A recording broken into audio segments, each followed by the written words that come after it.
Welcome into Mic'd Up, ladies and gentlemen. Fulton Caster with you, and we're doing things a little bit different today. As you can tell, Jake, as he is with us, seems to be in a bit of a different location today. Jake LeBon joining us on the road for Mic'd Up. He is on the road for some Washburn Hoops action. But outside of that, this show will be just as normal, just as fun as it always is here on Mic'd Up with Jake and Fulton. We have a lot of great things to go on for you today. The Chiefs wide receivers, we got to look at how they should be in 2023 back on Sunday. Who should they re-sign? Who should they try and also add to the group to try and flesh it out? We'll go over that.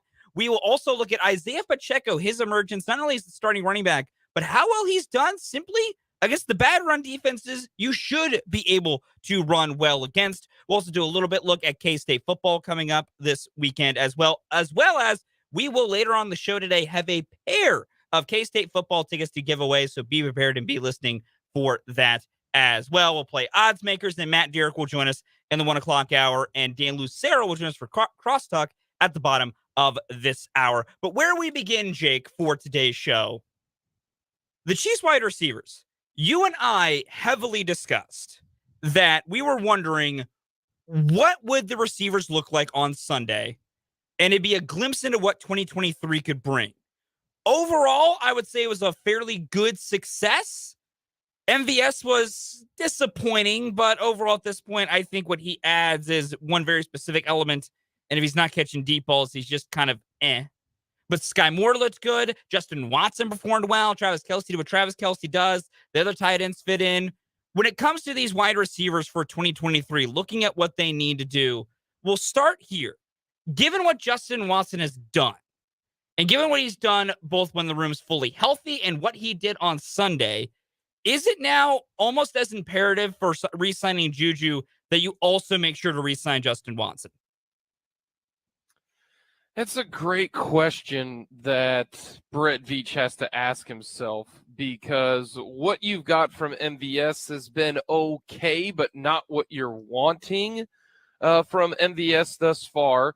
I don't know if Juju is going to be available. I don't know if Hardman is going to be available, because the free agent market at wide receiver is not great. Juju might be at one of the top 3 free agent wide receiver targets, but with his injury history and going from, Patrick Mahomes to say somebody else, how is that he going to translate? I don't know.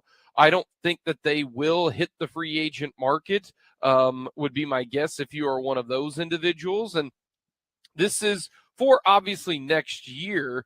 But I do wonder about Justin Watson. You've got Tony, and we'll get to more injuries in a little bit. You've got Kadarius Toney, you've got Sky Moore, you got MVS. So you've got those 3 plus Travis Kelce. But as you know, you need 5 wide receivers just because of injuries. I mean, look what's happened to Hardman, and look what's happened to Juju.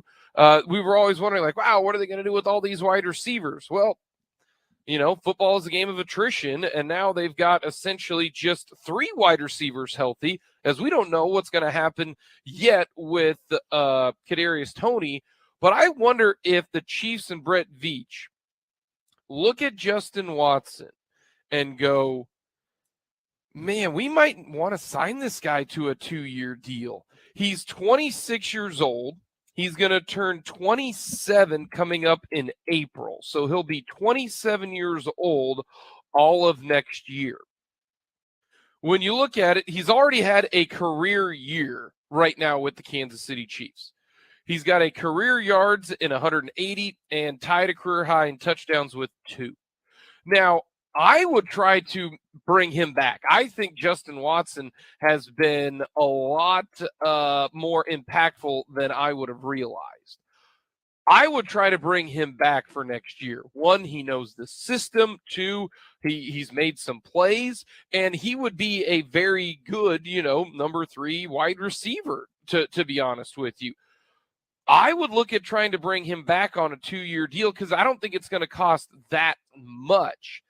But does Justin Watson and his agent look at the same situation that Juju and McColl are in?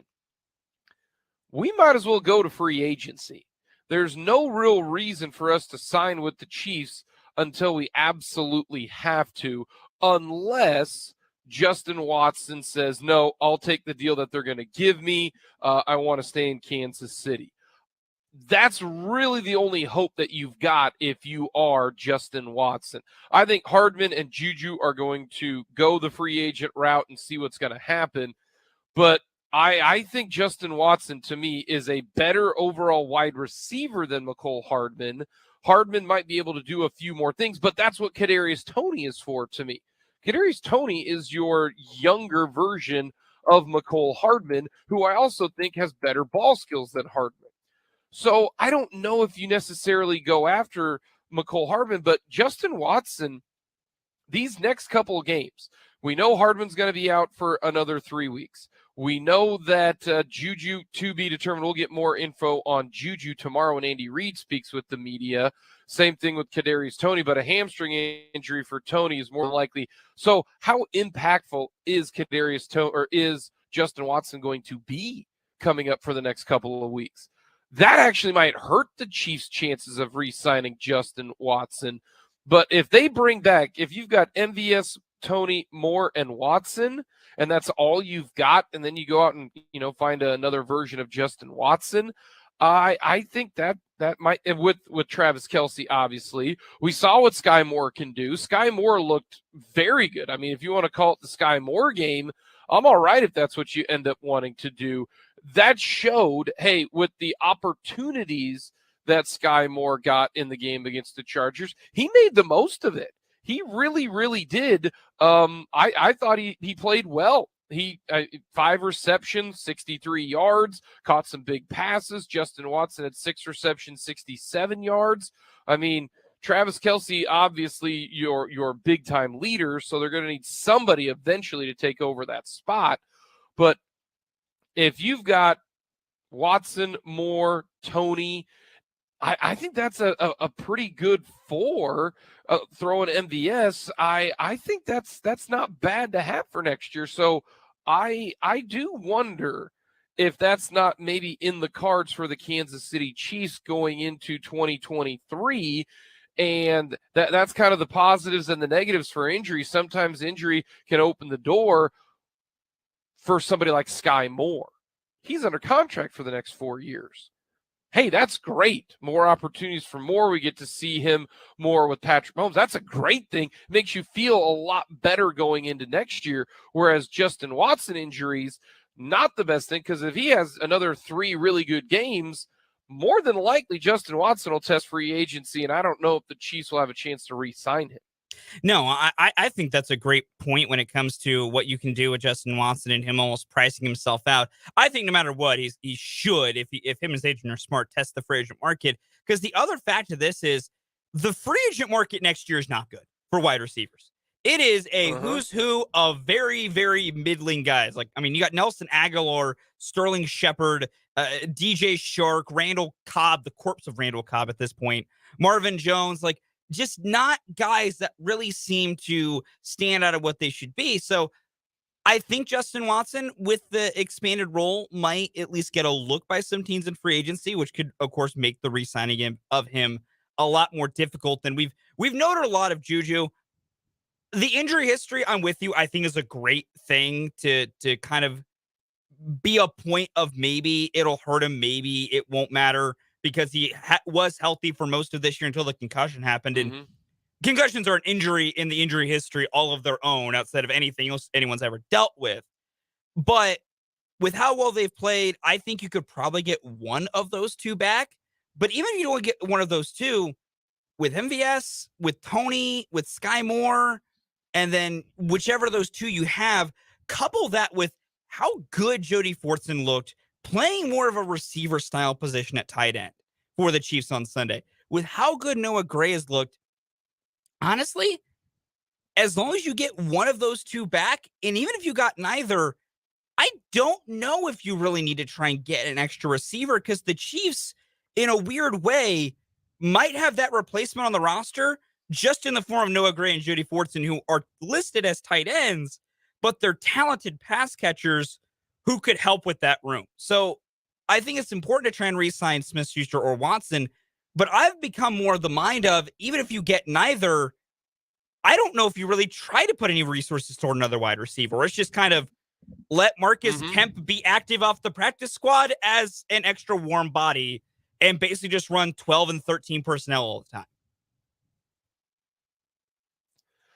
I think guys like Fortson is more of a, I don't want to say a luxury, but it's more of a guy where I don't think he can be in a feature role, but I think he's perfect at what he does.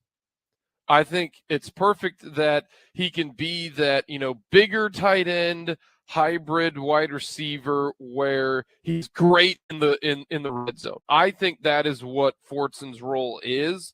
I don't know if Fortson would, let's say he ended up being tight end number 2 behind Noah Gray or behind Travis Kelce. I don't know if he's got the same production maybe is even Noah Gray. I think Fortson is a tremendous third option in the red zone.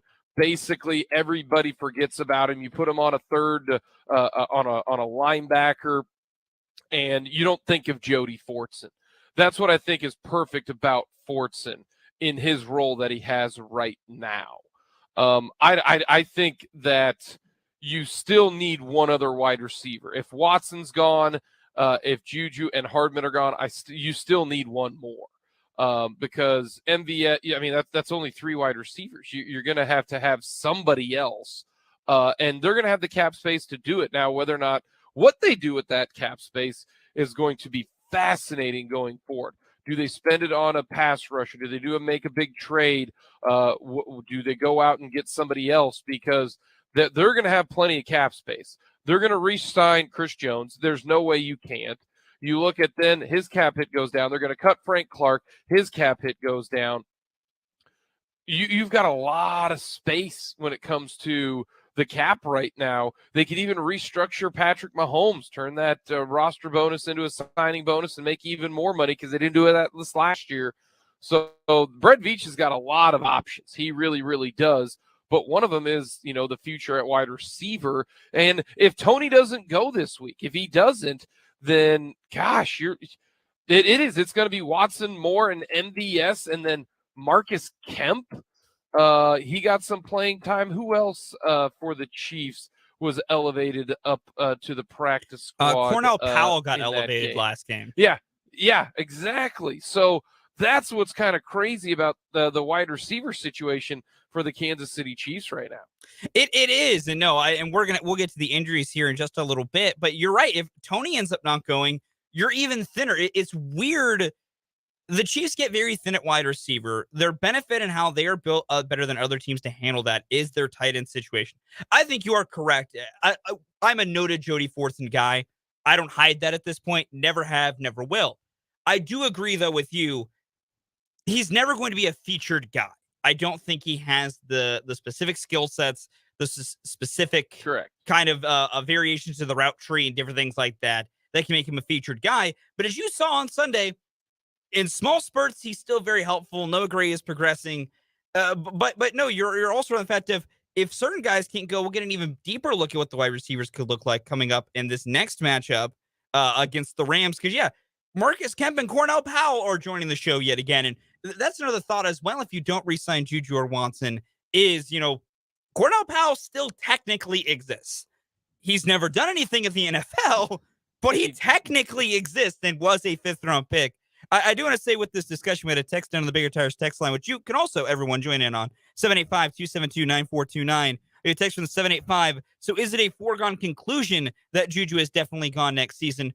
Our point is not the foregone conclusion. Our overarching point is he's playing so well, he might price himself out of what the Chiefs want to do. And then, like I noted, the wide receiver market is thin next year. You already have to overpay in free agency. Juju might already get an even bigger bag because he's the best among a very thin crop. So I wouldn't say as far as we're trying to say it's a foregone conclusion, but it's not easy. And so it's important to know what other options you can at least try and do going forward. But overall, the Chiefs have some decisions to make. I think given what happened in that game, on Sunday against LA. I think it, at least for me, assuaged some of my fears or potential worries I could have had about what a thin or different wide receiver room without some bigger names on it would be next year. But with what the Chiefs did against the Chargers, with Patrick Mahomes under center, with Travis Kelce being Travis Kelce, I think at this point, there are guys you want to try and get coming up in 2023 and really set your room forward. But for the Chiefs, it might actually not be the end of the world if they end up not getting Juju or even Justin Watson to re-sign. But no matter what, try to re-sign one of those guys should be the goal going forward.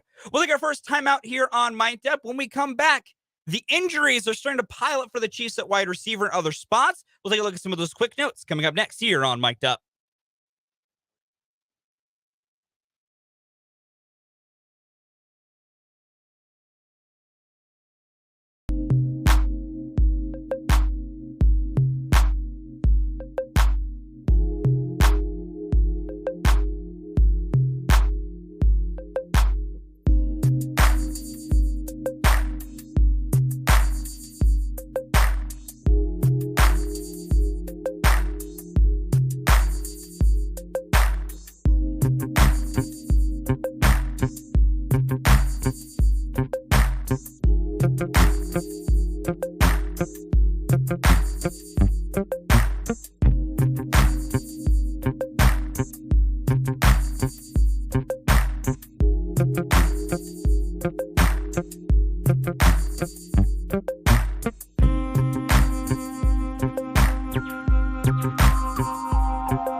Welcome back into Mic'd Up with Jake and Fulton. The Chiefs likely could not have Kadarius Toney this week. He's dealing with a hamstring injury. And then per Pete Sweeney, Chiefs special team coordinator Dave Toub says Trent McDuffie and Justin Watson are receiving consideration for punt returner. But it sounds like Sky Moore will get the first shot with Kadarius Toney possibly out of the mix this week. I don't know about everyone else, but I'm kind of through the Sky Moore punt return experiment. Jake, I don't know if you're also completely through with this, but trying it again, I get like Trent McDuffie, sure. Put Justin Watson out there. Sky can't do it. Like, no offense to Sky Moore, it's just he muffs everything.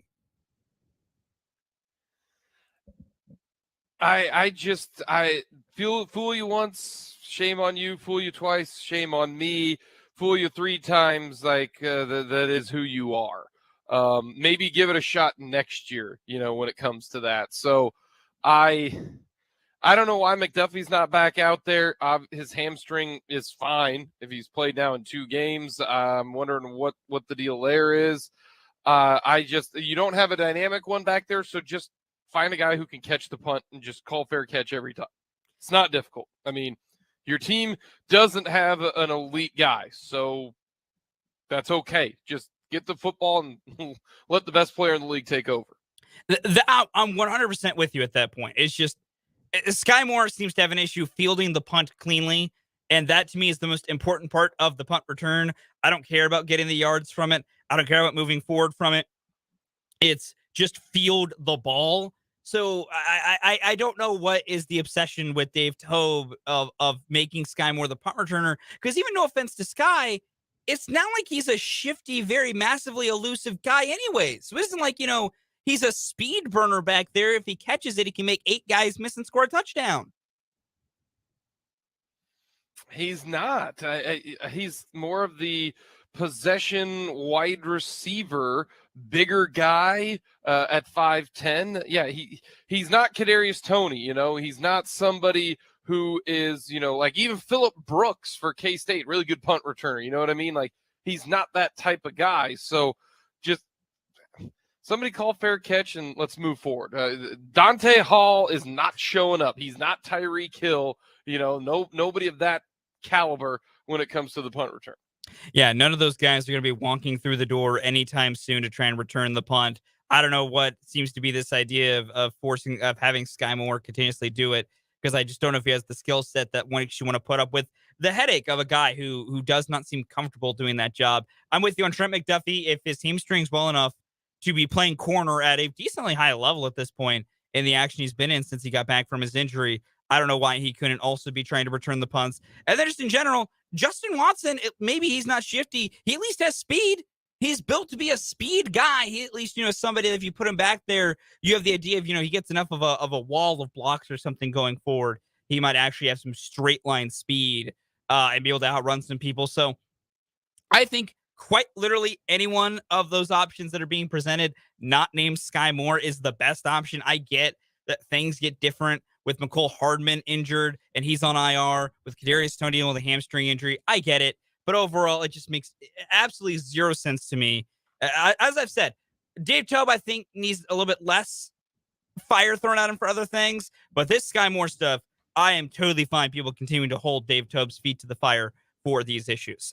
We'll take another quick timeout here. When we come back, Dan Lucero of 580 Sports Talk will join us for some CrossTalk here on Mic'd Up with Jake and Fulton.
Welcome back into Mic'd Up here on 580 WIBW. Fulton Caster here with you. Jake Lamont will rejoin us in the 1 o'clock hours. He is on the road for some Washburn hoops. A little bit of a different way of doing Mic'd Up today, but while Jake will not be with us for this short segment, I am joined by someone else I'm also always happy to see. Dan Lucero of 580 Sports Talk will join us for some CrossTalk action. Dan, how are we doing on this what's today? Tuesday? Sure, I think today's Tuesday. It's a funky week, isn't it? No, I'm doing well. Thank you for asking. Doing well. Looking forward to a long Thanksgiving weekend. My journey starts this evening. Taking off after 580 Sports Talk. Going to get halfway to my folks' home in Colorado, and then get out to Goodland, and then do the rest of the drive tomorrow. So Goodland will be the pit stop this evening as you're on the way to Denver. Yes. That seems like a long drive, man. It's well, I mean, I did live in Colby the last 2 years, and that's every weekend was either my then girlfriend / fiance driving to me or me driving to her. So we got used to that stretch of I-70. No strangers to it. And I made the drive from here to the Denver area before. I've done it in one shot. We're gonna do a one shot on Sunday coming back, but we broke it up tonight, so that's what we got planned. Breaking it up seems like the right way to me with just how long that drive seems to be. But that's also just me and how I am at certain points with some of those things and those really long drives. Drives aside, Dan, the Chiefs wide receivers, when it was on Sunday, was a menagerie of guys who have never really had to be big name targets and really be number one guys, at least in the wide receiver room specifically. Judas Smith-Schuster might not be re-signed. That is completely up in the air depending on what his price tag is when the season concludes. McCole Hardman ain't going to be back. I think with Kadarius Toney being in the building, McCole Hardman's he can be thanked for his services and go play for some other team. He will get a contract somewhere else. Justin Watson, I think, and I guess we'll start here, Dan. Is Justin Watson now a guy the Chiefs need to make sure to try and re-sign? Is he more important than we thought? I don't know if he's more important. I think that it's a nice luxury to have a wide receiver 5 that's as good as he is, that creates some matchup problems with his size, that can run, that has good hands. I don't think the Chiefs had 4 guys better than him last year. They have 4 guys better than him this year. If they come back on a small 1-year deal, I'd say make it happen. I don't think that's somebody you commit a lot of money and resources to, because Justin Watson is himself proof that you can find a Justin Watson if you know where to look. You know, it's sort of like having a really useful, like, right-handed relief pitcher who's like the 5th best guy in your bullpen. Like, yeah, it's great to have him. When he comes up on free agency, sure, if he wants to sign a $3-4 million deal, that's great. But if somebody else is going to give him more than that, wish him well and go find the next guy. And that's kind of how I feel about Justin Watson. I think that's a very good way to put it, because I would say, as I'm at the point now where I actually do want the Chiefs to actually try and re-sign Justin Watson, but much like that scenario, it also comes down to price. If Justin wants to come back for like $3-4 million, sure, come back to the building, dude. Like, we're all good. Someone wants to offer him 8 and he wants 8 or 9. Have a good day. Have fun. Enjoy your life somewhere else. Go get your bag somewhere else. That's fair because, and for me, as I watched more and more, the Chiefs can be thin at wide receiver because at one point, Kadarius Toney went down as well. So the receivers were basically MVS, Sky Moore, and Justin Watson. Yeah, that's who you had. But Marcus Kemp got some snaps, but they didn't throw him the ball. Yeah, they didn't throw him the ball, but Jody Fortson looked good on the couple of receptions that he had, including that really deep long one on the sideline that also included one of the greatest throws for Patrick Mahomes, because why doesn't he always do something amazing every week? And then Noah Gray also has performed well as well. What does the Chiefs having these talented tight ends, does that change any of this calculus when it comes to receivers? Because that's what the question's always been, even last offseason with Tyreek Hill gone, was all about the receivers, all about the receivers. The Chiefs also have one of, I think, the better trio tight end rooms at this moment in time. How much does that change the calculus on what to do at receiver the rest of this year and also going forward? I think that you evaluate who you have right now, and you know that Sky Moore is back next year. You know Kadarius Toney is back next year. That's a pretty good place to start. I think you'd love to get something done with Juju, but the price of an elite wide receiver has gone up a little bit. And Juju, whether you think he's in that company or not, is going to put up numbers that put him in that company playing a year with the Chiefs. So he may command that, and he may be able to go to the free agent market and cash in a big way. So I think you can look to the draft, to be honest, as a place where you might end up being able to find a player of that caliber, a player who can really help bring that wide receiver group forward. Maybe Hardman comes back on a 1-year deal. I don't see him getting a whole lot from somebody. I really don't. I don't think he's going to get a huge deal. So I think it's possible they could look at bringing him back. You could maybe look at bringing Justin Watson back. But now I think the fact of the matter is this: the most important components in the passing game for the Chiefs are already there, and they are Patrick Mahomes and Travis Kelce. And as long as you have that, you can figure out receivers that will complement the offense well, whoever they are. They don't have to be big names. They don't have to have, ridiculous numbers. They just have to fit. And they have to be willing to work with Mahomes, and being able to get open is pretty critical as well. But there are guys out there I think the Chiefs can find. I think so too. And I'll say this on McCole Hardman. I don't know if he'll get a big contract. My thing is the NFL seems to always want to overpay for speed. If you have elite top end speed, it seems everybody's willing to give you as many opportunities as humanly possible because, they want a guy who can, break a top off a defense. And I think that's what McCole Hardman can bring. But I think that's also a fair point. Maybe someone doesn't give McCole the larger, longer term contract we think, and the Chiefs end up re-signing him here a little bit. Isiah Pacheco had the first 100-yard rushing game since week 4 of last season for the Kansas City Chiefs against the Chargers. The Chargers' run defense is bad. That is unquestionably a fact. Something that I've noted many times and said they did not even try to fix the entire offseason, as everyone wanted to crown them offseason champions yet again.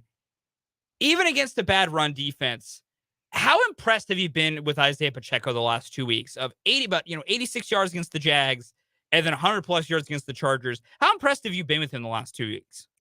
I've been really impressed. I think he's done an outstanding job, and I think that that what he has added to the roster has been really vital. I think he's given the whole team a bit of juice, and I think that it's really been impressive, not just what he's done, but what everybody else in that position group has done as well. And I continue to be impressed on a week in, week out basis how much this is a 53-man effort. That they're putting forward, that they're getting contributions from everybody on the roster. It's an old baseball saw that it takes, 53 guys or 25, right? 25-man or 26-man active roster now, but a 40-man total roster. And they'll say, look, we need all 40. The plan is we're going to need all 40 of those guys, probably one point or another this year. In football's the same thing, that next man up mentality. You're going to need all 53, and then maybe some of the guys on your practice squad, so all 60-some, to make an impact and do something positive to help the team win. I think the Chiefs have been a terrific example of that as this season has gone on. Injuries notwithstanding, how would you divvy up the workload amongst the running backs? I think, if injuries weren't a factor, I still think Pacheco's the guy. I think that he's your runner. so to speak. He's the guy that makes it happen in the running game, the rushing attack. He's that guy, and that makes McKinnon the pass catching back, the third down back, the blitz pickup back. Because we saw Isiah Pacheco kind of not whiff. I mean, he was in the way. He got little manned by Derwin James. He did. He was in the way. Willie, I remember with that in mind. I remember Isiah Pacheco. I don't remember who he ran through, but he ran through somebody going to the sideline, a big run, and Willie Gay came sprinting out, doing the too small to that defender. Yes. No, I remember that. Derwin James should have done the same thing to Pacheco there, because Pacheco did a lot of things great. Derwin James basically tossed him aside like last week's garbage on that blitz. So I weirdly enough, Pacheco is bigger than McKinnon. Mm-hmm. And yet McKinnon is the smallest back on this roster. And he's yet the best blitz pickup back. Yeah. It's weird. It's weird. In pass pro, the smallest guy is the best. Like, that doesn't seem to make sense. Now, not the size of the dog in the fight, right? I guess. Size of the fight in the dog. And McKinnon, yeah, he's really good at it. He has a knack for it, and he has the ability to make those things happen. So I'm fine with that being the job share, and that doesn't leave anything, I understand, for Clyde when he's healthy, but I think that's kind of where Clyde is at now. That's where he's at in his career, where he's not really an option any longer, unfortunately. To a viable guy, like maybe he can spell Pacheco here and there, but he just doesn't seem to have the juice, doesn't seem to have the burst that he did when he came into the league. I think injuries have really hindered him in that regard, unfortunately. I'm with you, and I've been a Clyde supporter since his days at LSU. I was really happy when the Chiefs drafted him, but I think given the skill sets of every back and what they've all shown, yeah, he's the one who's kind of just been kind of priced out of the situation, because Pacheco runs so well, and he has that thing that none of the other Chiefs backs have, the combination of, which is the size he is and the speed and the burst. Because McKinnon has some speed, has a little bit of burst, but he's just so much smaller. You can't run him on some of those same routes, to those same run concepts to go through. Whereas Pacheco, we watched him, the different styles of running he's backs to do. At the same moment, he could completely outflank the defense and run past them and just get 10 yards on speed. He's also running through guys. And I think because of that skill set, he needs to get like 15, 16 touches a game. I won't call it carries, because maybe the Chiefs want to use some passing game with it. I do not know. I think they were looking for him on a play. I don't remember the outcome of the play. I don't know if Mahomes got the pass off, or if maybe he was hit and sacked on this particular play, or flushed out. But I remember a play where they motioned Pacheco out of the backfield as the wide receiver for the far side of the field with a linebacker on him. And man, I think they wanted to throw to him on that. I think they wanted to run a go and throw it to him down the field. I mean, we've seen the Chiefs draw that up. I remember they drew that up for Kareem Hunt once. And so we know that's a play that's in the book for the Chiefs.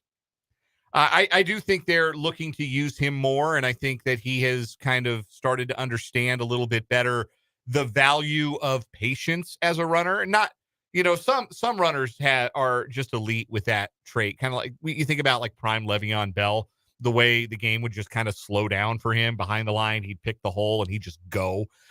For most running backs, it doesn't work that way. But for Isiah Pacheco, a little bit more patience and vision has been required of him to find the right lane and follow the play, follow the block, and then take off, because he does have the ability to accelerate and run hard, makes him tough to bring down on first contact, and gives him the ability to get out to the edge. And I think we've really seen those abilities flourish these last two games.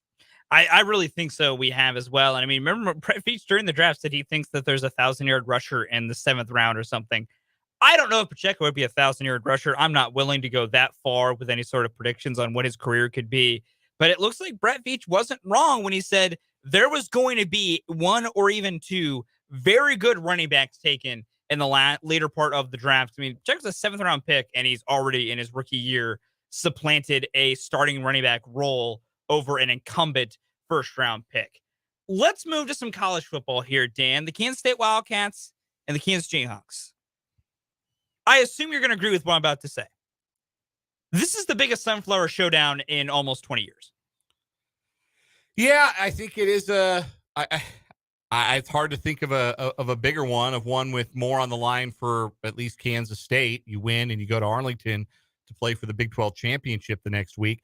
There'd be a little bit more on the line if KU were still searching for that 6th win, but they have an opportunity to play spoiler to Kansas State and change the narrative that this rivalry has developed over the last decade, which is not a lot of close games. What is it? 2 games have been within 1 score in the course of the current winning streak that Kansas State is on. K-State's won 11 in a row, and it's only 2 of them have been within 1 score, and one of them was that disgusting 2018 game. And that game was not pretty. Only that one game was bad. So only 1 game has been within 1 score since 2009. So the ability to be competitive in this game changes things for Kansas, if indeed they are able to be competitive. So that's what they're looking to do, is change the narrative on the Sunflower Showdown. For K-State, obviously they've got a ton on the line, a chance. I know they're chomping at the bit to get another crack at TCU. They felt like they let that one get away. They would love another opportunity to play the Frogs, and they are 60 minutes of good football away from earning that opportunity. They really are. The quarterback situation for both teams has been intriguing to follow. We know it's going to be Will Howard coming up on Saturday for Kansas State because Adrian Martinez, dealing with that lower leg injury, essentially was in a walking boot during pregame last matchup against West Virginia. I doubt with that type of a situation in 1 quick week anything would happen there. And also, I'm at the point where Will Howard's the better option, and even when fully healthy, you should go with Will Howard. KU, meanwhile, Lance Leipold says the quarterbacks all seem to be trending much better in their health. Jalen Daniels and Jason Mean should both be good to go. I assume with that, Jalen Daniels will be the quarterback going on Saturday for Kansas.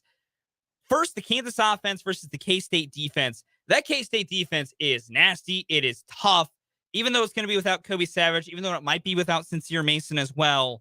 Looks like it'll for sure be without Sincere Mason. It looks like more likely you are correct, but it's more likely without Sincere Mason. Without those guys and other pieces there, how do you think this Kansas offense matches up against this K-State defense? And what does Kansas need to do to not let that K-State defense just completely shut them down? Well, K-State runs a 3-man front, right? And if you run physically between the tackles, you can have some success against that if you're able to break some tackles. If you're able to win enough up front and get to the second level and keep some of those linebackers off of the running back, you can have some joy running the ball. There are some teams that have run the ball to some good effect against K-State this year. And K-State, after each of those games, has said, look, it comes down to tackling. We just didn't tackle well enough. I don't think their physicality or their focus or their effort is going to come into question in this Sunflower Showdown game. So I would expect them to have a good tackling day. But for me, that's where it starts for Kansas, is they need to be able to establish Devin Neal between the tackles, get downhill, pick up 6-7 yards a chunk, and get you into second and third and manageable. Stay ahead of the chains, so to speak, against a very tough Kansas State defense that does generally tackle really well. Now, the biggest hurdle for Kansas State to overcome, they are starting to lose some of that depth in the secondary with Savage and Mason out. And we saw in the first half against West Virginia that there were some communication issues on the back line that contributed to some touchdowns for West Virginia in the passing game. You'd like to think that in the course of a week of practice, those things can get cleared up. You're going to know who the starting unit is, and those guys should be able to communicate better with each other, particularly being at home. Again, you'd like to think that would be the case. No guarantees, but there might then be some vulnerabilities on the back end that KU can exploit with the deep ball. If Jalen Daniels can get that deep ball down the field, it looked like he was struggling to do it a little bit against Texas. With a week to get the rust off and maybe start feeling a little bit better physically, there could be some opportunities downfield for KU. I think they can move the ball. I don't know that they're going to score a ton, but I also wouldn't bet on them getting blanked like Oklahoma State did. I think they're going to have some chances to run. I think they're going to have some chances to hit on some deep balls. For K-State, it comes down to tackling and communication. When both of those things are at a high level, their defense is really, really tough. Speaking with Kansas here for just a minute with Jalen Daniels, you mentioned knocking some of that rust off, and I would agree. He looked like his throwing was just off, whether it just be rust or lingering pain from the shoulder injury. Who knows? The other thing was Jalen Daniels really didn't run the ball at all against Texas. He wasn't really ever seeking to scramble with it, and there were pretty much no designed runs. If Jalen Daniels is at a health level where he can throw, but he can't use his legs effectively, would it actually benefit KU more to have Jason Bean in there over Daniels if Daniels can't use his legs? Well, can Bean, I guess. That is also another good question. I think there's a bit of self-preservation that comes into play with both quarterbacks dealing with injury. And, You just don't want the quarterback to get hurt on a run play. That's the catch-22 with your quarterback being such a big part of your run game, and it's bitten Kansas State this year. It's why Adrian Martinez is out injured. He got injured running the football. So I think that there's no question that if Jalen Daniels is able to play, KU's better with him. There's a reason he won the job. There's a reason they came out of the gates gangbusters with him playing quarterback. Jason Bean deserves a ton of credit for how he played in relief. But if Jalen Daniels is ambulatory and he can throw it, he's the guy. It does take away a dangerous element of the Kansas offense, though, if he is not able to run the ball effectively. Because, I'll be completely honest with you. I don't know that we've seen a ton of dangerous QB run game in the Big 12 all year. Like Max Duggan's been that guy for TCU, and Adrian Martinez, obviously, against Oklahoma was that guy. But across the league this year, especially as the season wears on, I think you've seen quarterbacks less and less willing to put their bodies on the line like that. And I understand that from both Daniels and Bean's perspective, and from Andy Kotelnicki and Lance Leipold's perspective as well, not wanting to put their quarterback at a further injury risk. So I don't think I'm that concerned about that element of it if I'm Joe Klanderman and the K-State defense. I just don't think that's going to be a significant factor one way or another in that game. I mean, you have to respect their abilities with their feet to scramble, to make some plays, but I don't think straight quarterback run game is going to be a major factor on Saturday for either team. No matter what, it should be a fun game on Saturday. It should be one of the better Sunflower Showdowns we've had in quite some time. And I think at this point, we've all just been clamoring for something to be competitive. And if anything, even if K-State continues their winning streak, at least should be a competitive football game coming up on Saturday at the Bill. No matter what, sold out crowd, primetime game on Big Fox. It's going to be a fantastic matchup no matter what. Dan, before I let you go, our list today is Thanksgiving desserts. What is your favorite Thanksgiving dessert? Oh, man. Pie of any kind is going to always hit the spot. Is there a for me. specific pie that you like more than the others? I like apple. I like pecan. Are you a pumpkin pie I'll do guy? a slice of pumpkin pie. Because that's the Thanksgiving thing is pumpkin pie. Not anti-pumpkin pie. I'll do that. I'll do a little Boston cream. I'll do cherry. Boston cream. All right. I'll do blueberry if that's what you got. Like I just enjoy pie generally. Will there be some kind of pie for the Lucero Thanksgiving coming up in Colorado? In all likelihood, yeah. We'll go to the Swiss Chalet in Woodland Park. They got some really good desserts we've been enjoying for many years. Oh, if I ever get out to Denver, maybe that's another place that I'll end up hitting up for dessert or something while I'm there to experience more of Denver. Who knows? Never been out there. At some point, Dan, I'll make it out there. It seems like a great place to be. It is. It's home. I'm biased. That's very fair. Well, Dan, thank you for joining us, my man. We will catch you guys later today on 580 Sports Talk. Sounds good. With that, that'll do it for this hour of Mic'd Up. Coming up next, we'll discuss Isiah Pacheco and the running game.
Hour number 2 here on Mic'd Up. Thank you so much for joining us.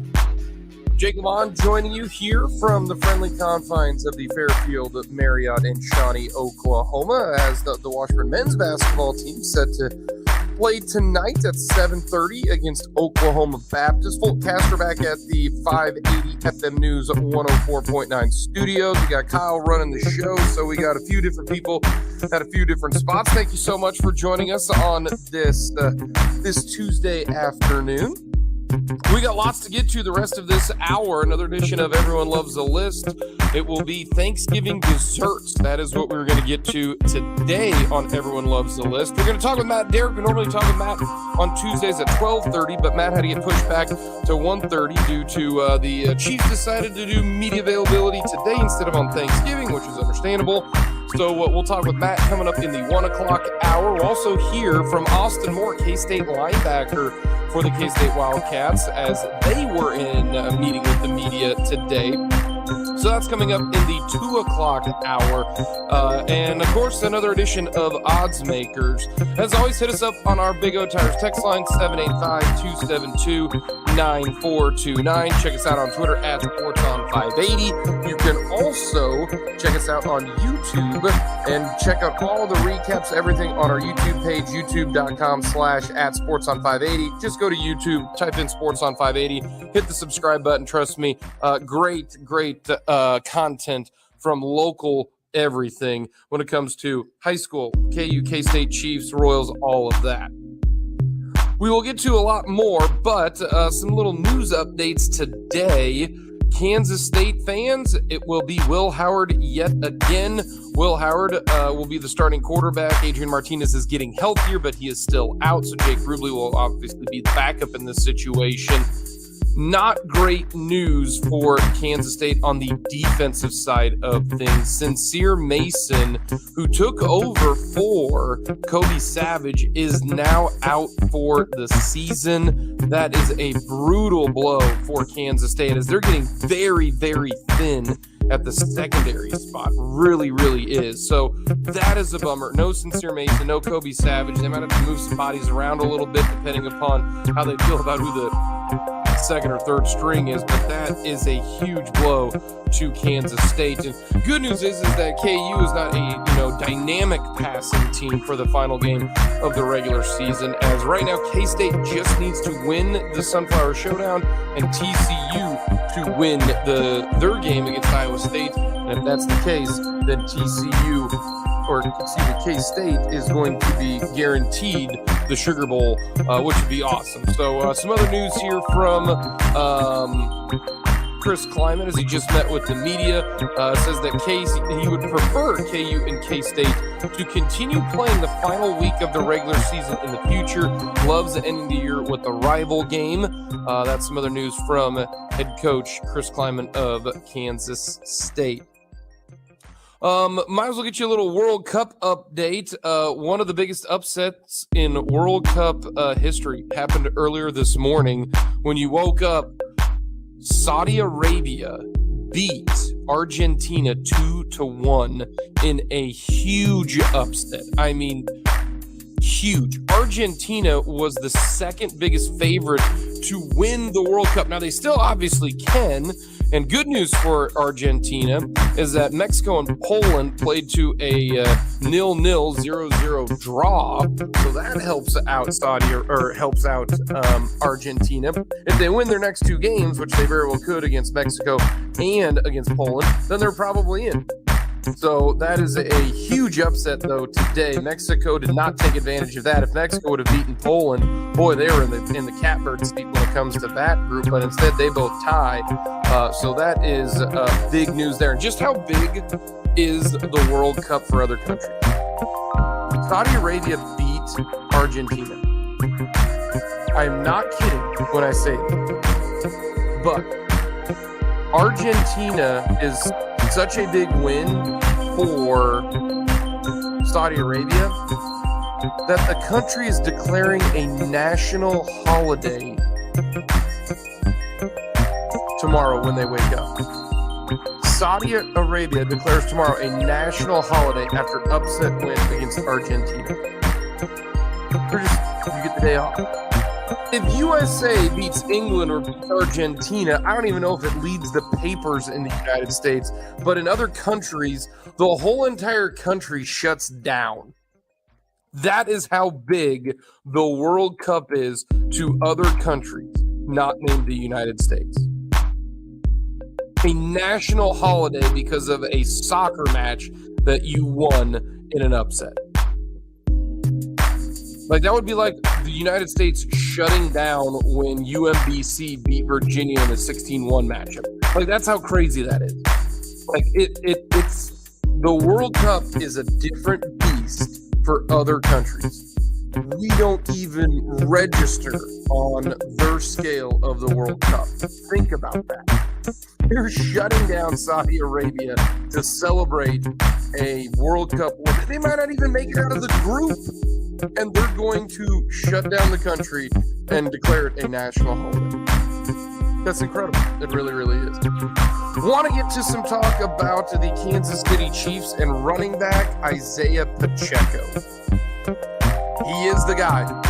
Clyde Edwards-Helaire, your next year in a Kansas City Chiefs uniform will be next year, and that you are going to be released. There's no way that they're picking up his fifth-year option, not at the running back spot, and not when you're a starter. But Isiah Pacheco is the guy. No questions asked going forward. And head coach Andy Reid, Eric Bieniemy, now have to give him 15 carries a game. No questions asked. The learning curve is up. It is time now to get the 80% of the carries. Last two games, 16 carries, 82 yards against Jacksonville. That's over 5 yards a run. Jacksonville's run defense is pretty decent. How about the game against the Chargers? 15 carries, 107 yards, 7 yards a run. Now, the Chargers' defense is bad. Their run defense is bad. And the Chiefs attacked it. Look what they did to start the third quarter. That is your starting running back. There is no question about it. And he's starting to produce. You gave him limited carries. And I'm all right with that to start things off. I really, really am. Him being a rookie, and you want him to try to be fresh. You don't want him to hit the rookie wall. Well, Chiefs have got 7 games left in the regular season, and they might get that bye week. But look at the carries that Pacheco has got. Week 5, 1 carry. Week 6, 2 carries. Week 7, that was against the the 49ers, he had 8 carries. Then against Tennessee, he had 5.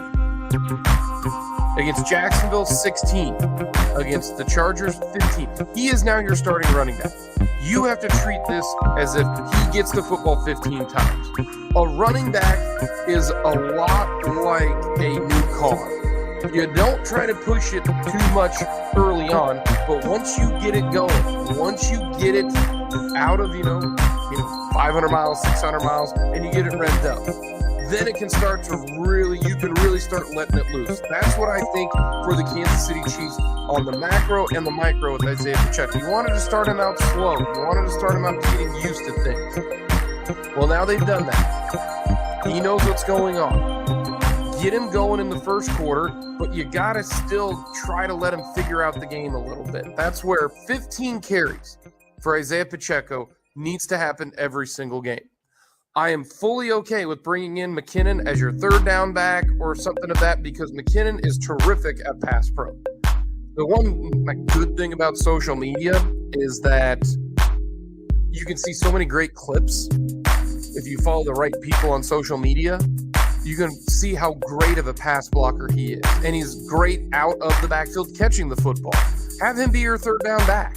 Let that be, you can mix in Pacheco on third down as well, just to keep him at least honest so it's not obvious. But Pacheco in at first and second down, give him the football. Third down, if it's 3rd and 3, give Pacheco the football. I'm all right with that.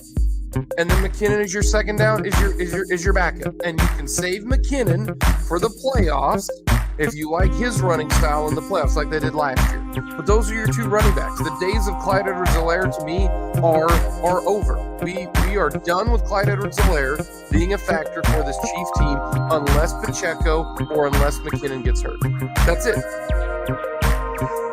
If a 7th round rookie running back ends up playing over a first-round rookie or first-round pick at running back, and he's in his 3rd year, they have decided we are going with the younger guy. We think he is better. Now, we don't know how long Claire's going to be out. We'll get that info tomorrow when Andy Reid meets with the media. And you ready for this? This is another reason why the Chiefs did not let Ronald Jones go. This is why they didn't trade him. You need to have at least 4 running backs because you got to wait because someone's going to get hurt. We knew Clyde was eventually going to get hurt. He'd been hurt his rookie year, his 2nd year, and now he's hurt this year. You knew he was going to get hurt. So my guess is that you get Ronald Jones active coming up on Sunday against the Rams. So it's not just Pacheco and McKinnon because of what one of those guys gets dinged up. Then you only have 1 running back. I mean, you do have Michael Burton, but you get the point. So I think Ronald Jones, if Clyde Edwards-Helaire doesn't play, I think Ronald Jones is going to be active, and I think Ronald Jones will see playing time. And this is why they never cut him. This is why they kept him on the practice squad. This is why they kept him on the 53-man roster. This is why, and he's always been inactive because you don't need 4 running backs active. You need 3, and that's what's going to happen coming up on Sunday. So that's what I look for with the Chiefs running back situation. I think this is very, very simple, very, very easy. Pacheco's figured it out. He runs hard, runs with a purpose, isn't afraid of contact. And when the Chiefs run the football well, their offense is better. No question about it. The reason why they didn't score 35 points in the game against the Chargers is simply this. They didn't get it done in the red zone. When they run the football like they did in the game against the 49ers, in the game against Jacksonville, in the game against the Chargers, they are able to play better offense. Look at the game against Tampa. I'm not saying run it 30 times a game, but Pacheco should get 15 carries. You should run the football 15 to 20 times a game. It should be 75-25 pass run, but you can't do what you did against Tennessee and throw it 68 times. And I'm hoping that they'll still do it. The biggest question, Fulton, is this. It's really simple. What do they do when it's not working in the first quarter? Because the Rams' run defense, very good. It is a top 5 run defense, number 4 in yards allowed per game against the run.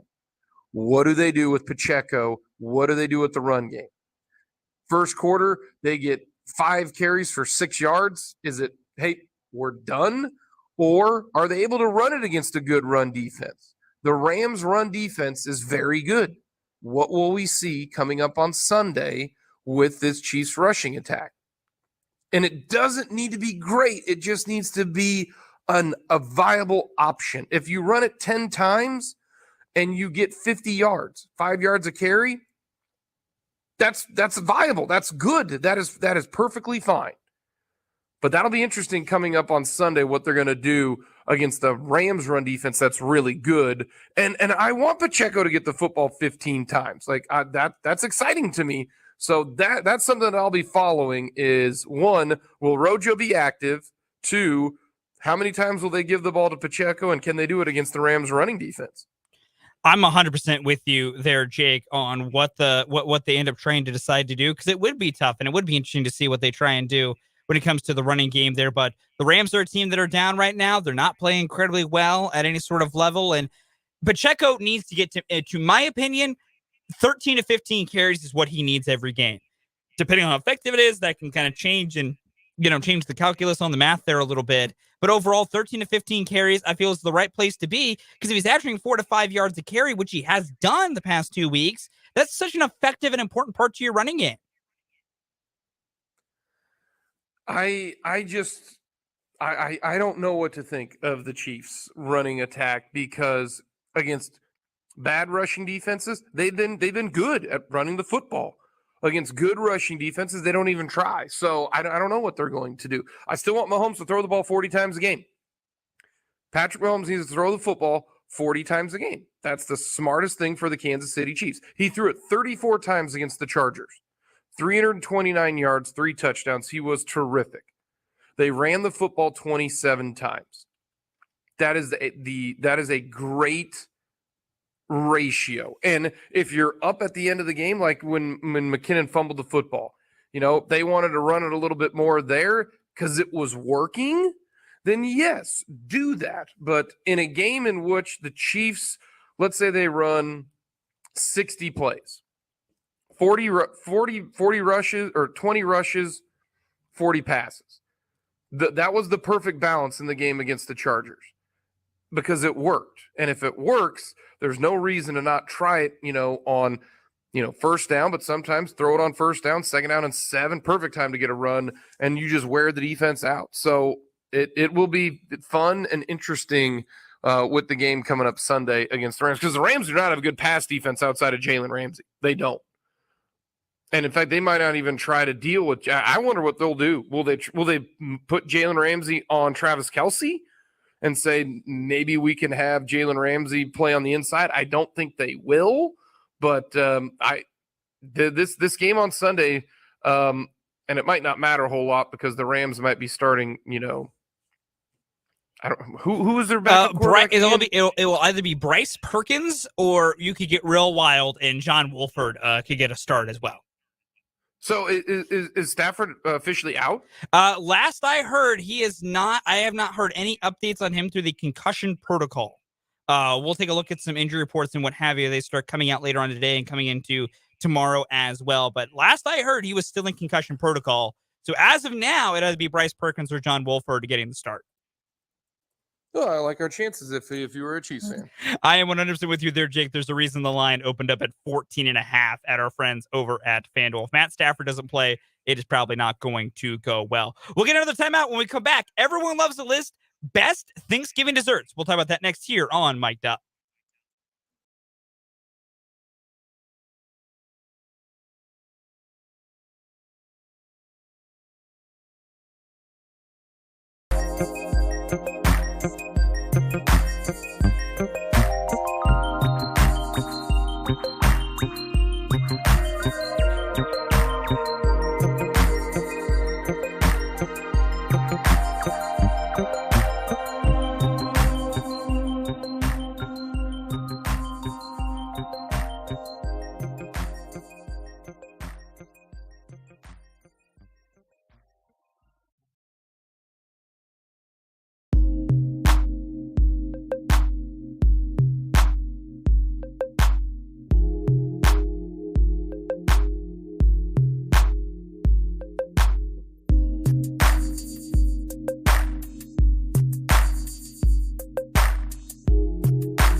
Welcome back into Mic'd Up here on 580 WIBW. Time for Everyone Loves the List. Kyle Manthe is excited to join me for this great segment here. Kyle, our list today, it is obviously Thanksgiving week, so Jake and I have gone Thanksgiving themed. We did side dishes yesterday. You can guess what we'll do tomorrow, but today we're going desserts. Best Thanksgiving desserts. What's your number 4, Kyle? Number 4 for me, not really a pie guy, so I'm going to go pumpkin cheesecake number 4. Ooh, A little bit different than most people. A cheesecake guy. You know what? I like cheesecake. I am a cheesecake guy, but I never thought of a pumpkin cheesecake. But I will say, I this is a clarifier. I'm glad that you're already here with Kyle. Just pie doesn't count. I need specific pies. I need specific cheesecakes. I'm happy you're already right here with me on that.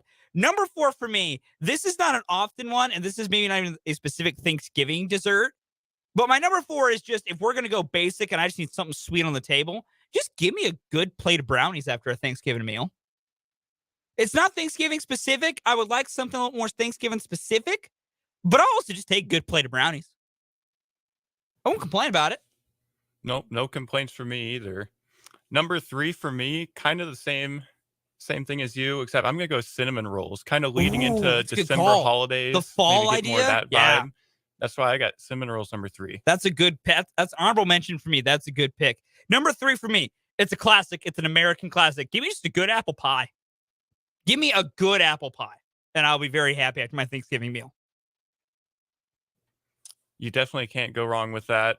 Most people would not be able to disagree with that. Number 2 for me, sticking with the cakes, pumpkin bundt cake. Ooh. Thanksgiving and Christmas time, that's bundt cake time. So pumpkin bundt cake for me, number 2. A bundt cake. I did not think to put a bundt cake on my list, but that is never a bad call. I do respect a lot of fall flavors you've gone with yours, that they might not be traditional styled, but they're flavored right. Number 2 for me, give me a peach cobbler.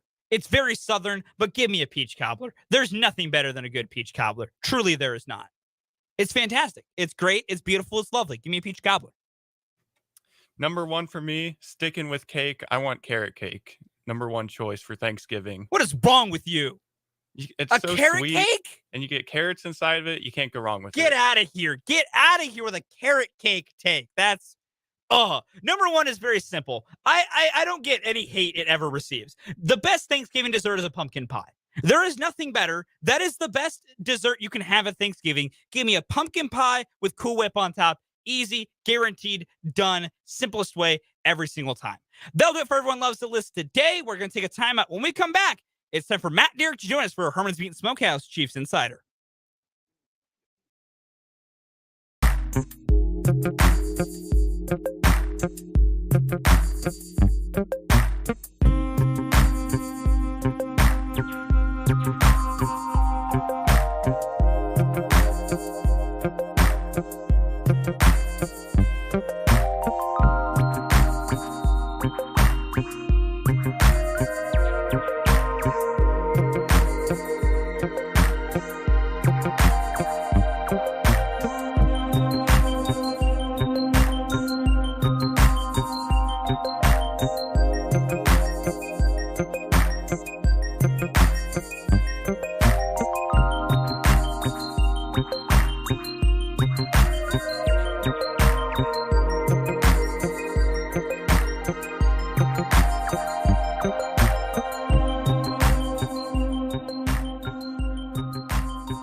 Heading to Kansas City for our Herman's Meat and Smokehouse Chiefs Insider His name is Matt Derrick. You can follow him on Twitter at Matt Derrick. Does fantastic work for ChiefsDigest.com. And Matt, it was another stressful game against the LA Chargers. What else is new? It seems like those games can do nothing but elevate all of our blood pressures and end in dramatic and stressful ways. Yeah, I didn't think this one was going to be as stressful. I mean, I thought it was going to be close. Chargers always, give the Chiefs a battle. Didn't think it was going to be that tough. But hey, you know what's going to happen. And the other thing is, for Chiefs fans, Patrick Mahomes and Travis Kelce are always going to bail you out, right? You're very right there, Matt. I have to ask you, from your perspective, when you saw the Chiefs get the ball back, they're down by 4 points. There's a minute 42 or minute 46 or whatever on the clock with 2 timeouts. What was your confidence level that the Chiefs are about to go get a touchdown? It was about 95%. I mean, I'll be honest. I mean, I just thought there's just no way they're not going to win this game. And the way they won it was just about the most comical fashion possible, because if you're the Chargers and you don't know that the ball's going to Travis Kelce at a key moment, and I mean, how can you just not double, triple team that guy, especially as physical as they tried to play him all night long? And then on a couple of the biggest plays of the game, they just lose track of him. And a lot of it's still on Kelce, because I mean, he's the one getting open and making the plays. But no, I mean, Chiefs had that much time on the clock. The only thing, and Andy Reid mentioned it after the game, the only thing I was thinking is, gosh, you can't score too quick here and give Herbert another chance. I can't lie, Matt. As much as I'm going to chuckle at your 95% confidence, I was sitting in my own home here in Topeka, watching that game at home. And yeah, when it was like a minute 46 and 2 timeouts, I'm just sitting there, just like, we're good. It'll be fine. We're probably going to get a touchdown here. It's weird to have that confidence level, but that is where we are with the Chiefs and Mahomes. Jake and I brought this up yesterday. The Chiefs under Mahomes are 9-6 when they trail after 3 quarters. That's absurd. It is absurd. And, and to me, this game, I thought it was decided, at least, you saw where this game was headed right at the end of the first half, because there the Chargers are at 17-13 to get a 4-point lead. They had a chance to get the ball, there, and then they're getting the ball at the beginning of halftime. They put together 2 touchdown drives, and it's 31-13, and suddenly, you've got the Chiefs right where you want them, you think, although the Chiefs, even then, I mean, 28, 18-point lead, whatever, hey, they can still get it done. But it just seemed to me, it felt like getting that stop for the short field goal. They hold them to the 21-yard field goal from Dicker. You hold them there. I think the Chiefs felt pretty good at halftime, and then they get the stop immediately after halftime. If they get the ball back and they're only down 20-13, when they could have been down double digits easily, that to me was the ball game. That was the chance for the Chargers to put the Chiefs away. Just hit them with the Hail Mary uppercut right there, and they didn't get it done. And once they didn't get it done, I felt at that point the Chiefs were going to win the game. I'm with you on the idea of that's where they had a chance to put it away, because I had that same thought when the Chiefs forced them to that field goal. Because my thought as I was watching them was like, man, it could be 31-13 or something like that before the Chiefs even touched the ball again. And that would have been truly a situation that really could have put the Chiefs back against the wall here. We've already mentioned Travis Kelce and what he did and how well he was able to find his way to get some things done against the Chargers. And he now has more 100 yards receiving games as a tight end than any tight end in NFL history. He now has already tied his career high of 11 touchdowns, and he has 6-7 games left to play. We know how great Kelce is. And even Andy Reid spoke after the game of reminding people to live in the moment and not lose themselves, though, in that moment with Kelce, because eventually all things age and Father Time truly is undefeated. He wins eventually. At this point, is it even an argument anymore, to you at least, that Travis Kelce is the best tight end to ever play the game? I'm getting there. And I mean, I think obviously it's a fairly short conversation. I mean, it's probably 3 names, although being, the Missouri loyalist I'll always try and squeeze Kellen Winslow into the conversation. But, at this point, I mean, it's pretty obvious. I mean, it's Gonzalez, Gronk, and Kelce that you're talking about. And he's still got some numbers if he wants to catch, Gonzalez. I mean, at this point, honestly, I don't know if there's much of a conversation between him and Gronkowski, because at this point, Kelsey pretty much has the numbers on him.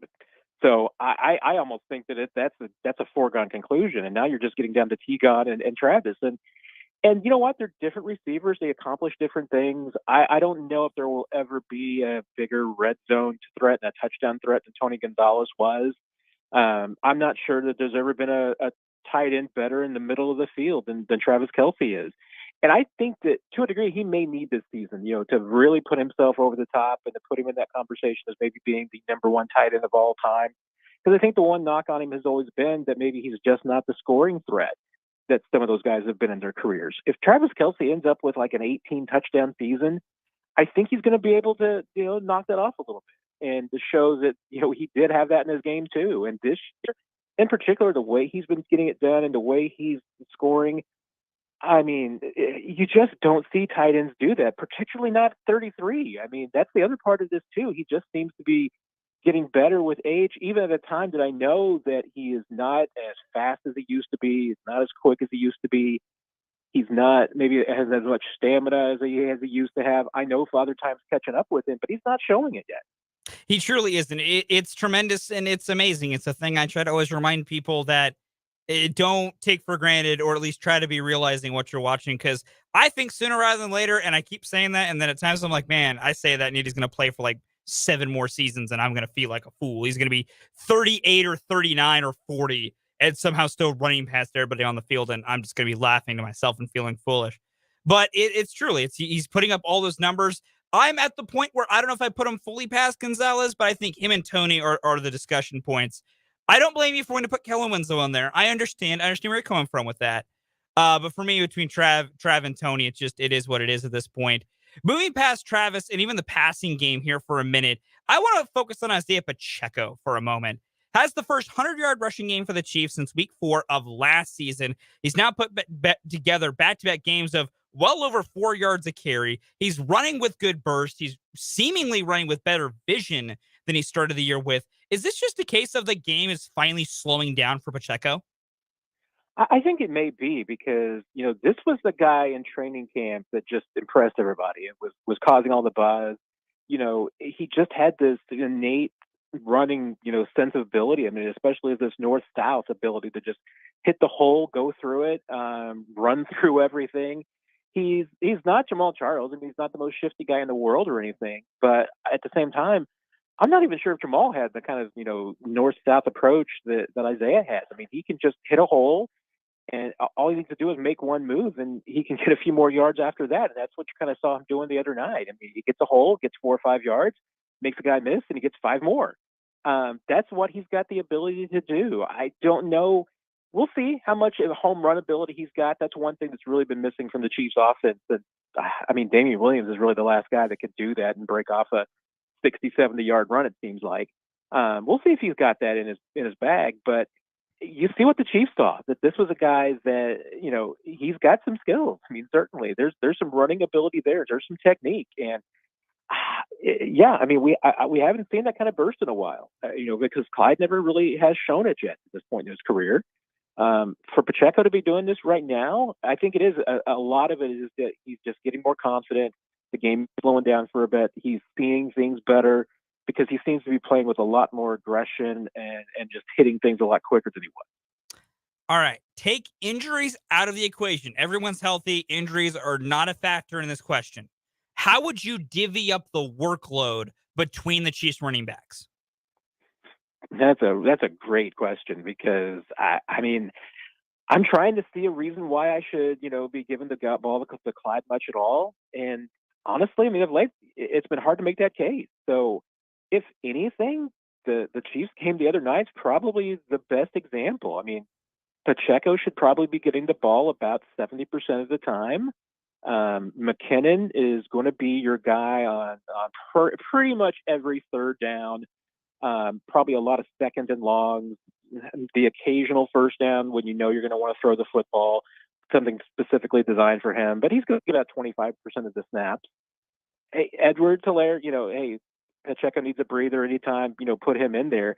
One of the questions that's really just going to be the barrier to how much workload that Pacheco is going to get on offense is going to be if they're going to take him off of the kick return, because I think that's a lot of double duty for a guy to pull.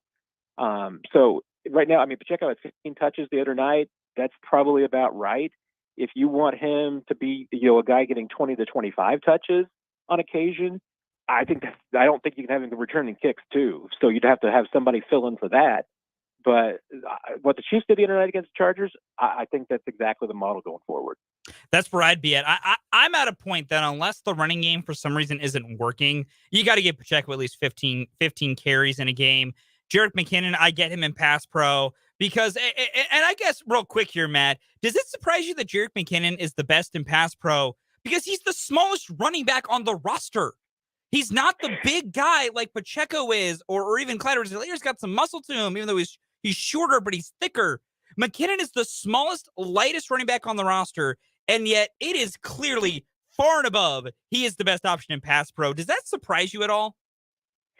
To a degree it doesn't, because any coach will tell you that pass protection for a running back has absolutely almost nothing to do with size and strength. It's all about want to and willingness. And not that, Clyde doesn't have the willingness, and not that Pacheco maybe doesn't have the willingness. And when he learns, maybe he'll be better. But there's not a lot of running backs I've seen, especially at that size that Jerick McKinnon has, of just willing to step in and take on anybody. I mean, and you see that back in training camp where they do those one-on-one drills. Man, that's the one guy you want to see every time taking on a linebacker, because Jerick McKinnon doesn't care how big you are, doesn't care how fast or strong you are. He's going to find a way to take you down. I mean, you saw it when he was chipping Joey Bosa a few weeks ago, or Nick Bosa rather. If he's got to take out your legs, that's what he's going to do. I mean, he just finds a way to get it done. And yeah, you know what? It might be easier for a guy like Jerick, who's at this point in his career, that he knows that that's how he's going to get paid, is to sacrifice his body on every single play. Pacheco and Clyde aren't there yet, so maybe that's just part of the want to. But that's what it takes. Darrell Williams had that too. He was willing to sacrifice his body, and he was a bigger guy than Jerick. But I'm not sure anybody has got as much want to as Jerick does in pass protection. It's funny you mentioned want to with that. All that plays in my head when we discussed Pacheco getting some want to and learning pass pro was that rep he had against the Chargers where Derwin James and him were one-on-one. And I brought this up earlier while talking with Dan Lucero earlier. There was a run Pacheco did, and I can't remember the LA defender he ran past or ran over, but Willie Gay sprinted out and gave that defender the too small gesture on the sideline. And then a couple of plays later, Pacheco gets too smalled by Derwin James in pass pro and was tossed aside. So I think Pacheco has the want to, whether learning how to do it, I think is the number one question for him going forward. Since he took on Derwin James, he very much lost that fight pretty easily. Moving over to the defense here, they did not play a great game for 4 quarters. I think that isn't even a hot take or even a mildly spicy take at this point. They started off that game not playing the best defensively. Then they really settled in there overall. They started getting some stops on the Chargers there more in the second half than near the end of the game. When the Chiefs were able to settle in against the Chargers a bit defensively, what did you see that you think led to them being able to get more stops, not let the Chargers march down? Because those first couple drives for LA were hot knife through butter, and then they settled in there and started to get some things done. What did you see that kind of let that defense settle in and find a way to not get exploited as much there as the game went on? Yeah, I thought there was a couple of things that really stood out. And one, I think you could probably, draw a pretty good line for the Chargers and their performance before and after Mike Williams goes out. That was a big part of it, because I think that once Mike Williams goes down and he's out of that lineup, that Steve Spagnuolo felt a lot more comfortable with bringing blitzes and being more aggressive and sending more numbers, and not having to worry about, trying to double team him as much and making sure that, Williams wasn't the guy that was going to beat them. And to that point, I mean, I think they went so hard out of their way to make sure that Mike Williams and Keenan Allen weren't a problem that, Josh Palmer ends up being a problem and kind of lose track of him a little bit. But that, I think there was a pretty good line there, that once they didn't have to worry about, Williams, they could really focus a lot of their attention on Keenan. It allowed them to be more aggressive. And the other part of it, too, is that I think the Chiefs defensive line, and Frank Clark in particular, looked like they had a really good read on the Chargers snap counts, because they were getting the best jumps that I think I've seen them get all year. And that will help any front four. I mean, if you've got the opponent's snap count figured out, and you can get that fraction of a second jump, to me, I think that's why you saw this defensive line have its best output as far as sacks go this year. Mike Dana was exploding off the ball. I mean, they were getting that jump, and you get that read, that helps. I mean, that key is a big one. So I think those two things in particular. I mean, there was plenty of things they cleaned up in the second half. I thought the secondary played better. I thought Nick Bolton played better in the second half. Willie Gay had a great second half. Chris Jones, I think, was just great the entire game. But that in particular, I think, were probably the two biggest things that stood out to me. You talk about that front four and how much better that they played. They now have 10 sacks the past 2 weeks after back-to-back games with 5 sacks. Would it surprise you to know that the Chiefs now number 4 in the entire NFL in sacks by a defense? And even beyond just that surprise you, Matt, is that something that even fans or people watching us not really noticing how good this front four and this pass rush as a whole really is for this team? Because I think there's so many moments that we still complain about it or discuss it. Even part of that Chargers game, there were some moments. But you look at the numbers, the Chiefs are succeeding at rushing the passer right now. I mean, it did surprise me. I'm not surprised now. I was surprised Sunday night when someone told me that they were number 4. I'm like, that can't be right. We got to be reading that wrong. But to me, there's two reasons why. One, I mean, Chris Jones is working on having the best season of his career. I mean, and this is a guy that has a season with 15.5 sacks as it is already. And he did that, with really having a strong second half of that 2018 season. And I think he's on right now, getting ready to have another one of those runs. I mean, he's not far off from being able to have that kind of season. He's got 9 sacks right now. I don't think he's done. I mean, he's got 6 games left. Let's see how many he can put up. I mean, I think he's going to end up with a big number. The other part of it too, remember, is that they've got 7 or 8 of those sacks off of blitzes from the linebackers or the corners. That's the big reason. I mean, that's the reason why their sack totals are up to a degree, is because they've been using that blitz, and L'Jarius Sneed is really good at that. Willie Gay has had a couple of those sacks. They've gotten some from Leo Chenal's gotten one of those. I mean, that to me is where they're getting the pass rush, pass rush, and they need to get more from the front four. There's no doubt, but hey, if Spags and they can continue to dial up those defenses and get some production from the other guys, that helps. I mean, especially because those sacks have all been coming in big moments too. They have. All right, Matt, my final 2 questions for you, my 2 for the road. First things first, is Chris Jones firmly in the Defensive Player of the Year race with how well he's been playing? I saw the odds today that had him tied for 5th. And I still think that's too low. I mean, he should be a solid number 2 to me. I think Micah Parsons is going to absolutely run away with that because he's the darling right now. But I think Chris Jones is absolutely, to me, at least the second best player, if not the best defensive player in the league right now. All right, Matt, and my last one for you. It is Thanksgiving weekend. You're fantastic in the kitchen. The spread at House Derrick is always fantastic. So I have to ask, our list today was best Thanksgiving desserts. What is your favorite Thanksgiving dessert? And more importantly, Matt, what's on tap for dessert at the Derrick household for Thanksgiving? Well, we're doing 2 of our favorites this year. My wife is making her spice cake, which I don't care for at all because it's got spice and pecans that I'm allergic to, and pumpkins or something or other. And I'm like, nah, I don't need that. Everybody else can eat that. I am once again making my Charlotte Royale. Oh boy.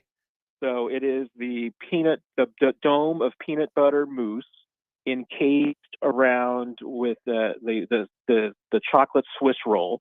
And I'm thinking this year of using a chocolate ganache glaze on the outside.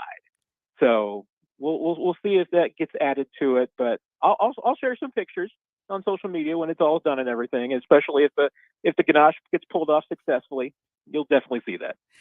Well, Matt, I'll be honest, that sounds amazing and fantastic, and I can't wait to see how it turns out. For those that want to see how it turns out, and also just follow Matt's great work in general, you can follow Matt on Twitter at Matt Derrick. Matt, have a happy Thanksgiving, my friend. Have a good time. Enjoy time with your family. Enjoy some Chiefs football coming on Sunday as they play the Rams, and we'll talk to you next week. Sounds good, Fulton. Best to you and everybody else out there. That is Matt Derrick, our Herman's Meat and Smokehouse Chiefs insider. Matt made that last year. That Royale thing, he made it last year, and he shared pictures of it. It looked fantastic. I want it. I wish somehow I could get him to send us some. It probably wouldn't be great at being delivered, but it looked great. That'll do it for this hour of Mic'd Up. Coming up next, we'll get some K-State football and have a K-State ticket giveaway coming at the top of the 2 o'clock hour.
Welcome into the final hour of Mic'd Up with just me, Fulton Caster, here on 580 WIBW. Thank you for joining me on this lovely Tuesday afternoon in the capital city. A bit warmer than it's been lately, which I know some of you are so very happy. And let me point out, 60 degrees is good. It is 60 right now, the high is 61. I'm cool with that. I'm not crazy. I like 60. I can't lie. I was enjoying the 40s and upper 30s weather. I know some of you might now think I'm crazy and want to be mad at me, which is fine. I understand it. I have chosen this life. I have chosen this take. I have chosen this pedestal. But I like cold weather. It's invigorating. You guys can't tell me you don't walk outside, get hit with that 35-degree chilly, stiff air, breathe it in, fills the lungs, and you don't feel good. I feel great. I personally love every second of it. I'm cool with it being 60. Trust me. Anything weather should never be above 75. That is my take. That is my take. It should never go above 75. And I will openly espouse that take right now because I don't have Jake here to yell at me. Because if Jake was here, I'd hear nothing about how 95 degrees is the greatest thing in the universe. From a guy who thinks you can't play football in less than 80-degree weather. But no, 75 should be as hot anywhere ever gets. Give me between 75 and 30 degrees forever. Like that zone, if I could live somewhere that its temperatures truly, I could guarantee that it would never go out of that range. I would stay outside for so long. Like I already like the outdoors. I like doing outdoorsy things. I'm one of the only members of the 580 sports team that is more of an outdoorsy guy. Dan and Jake are a little bit, and then you have Brendan who hates doing that stuff.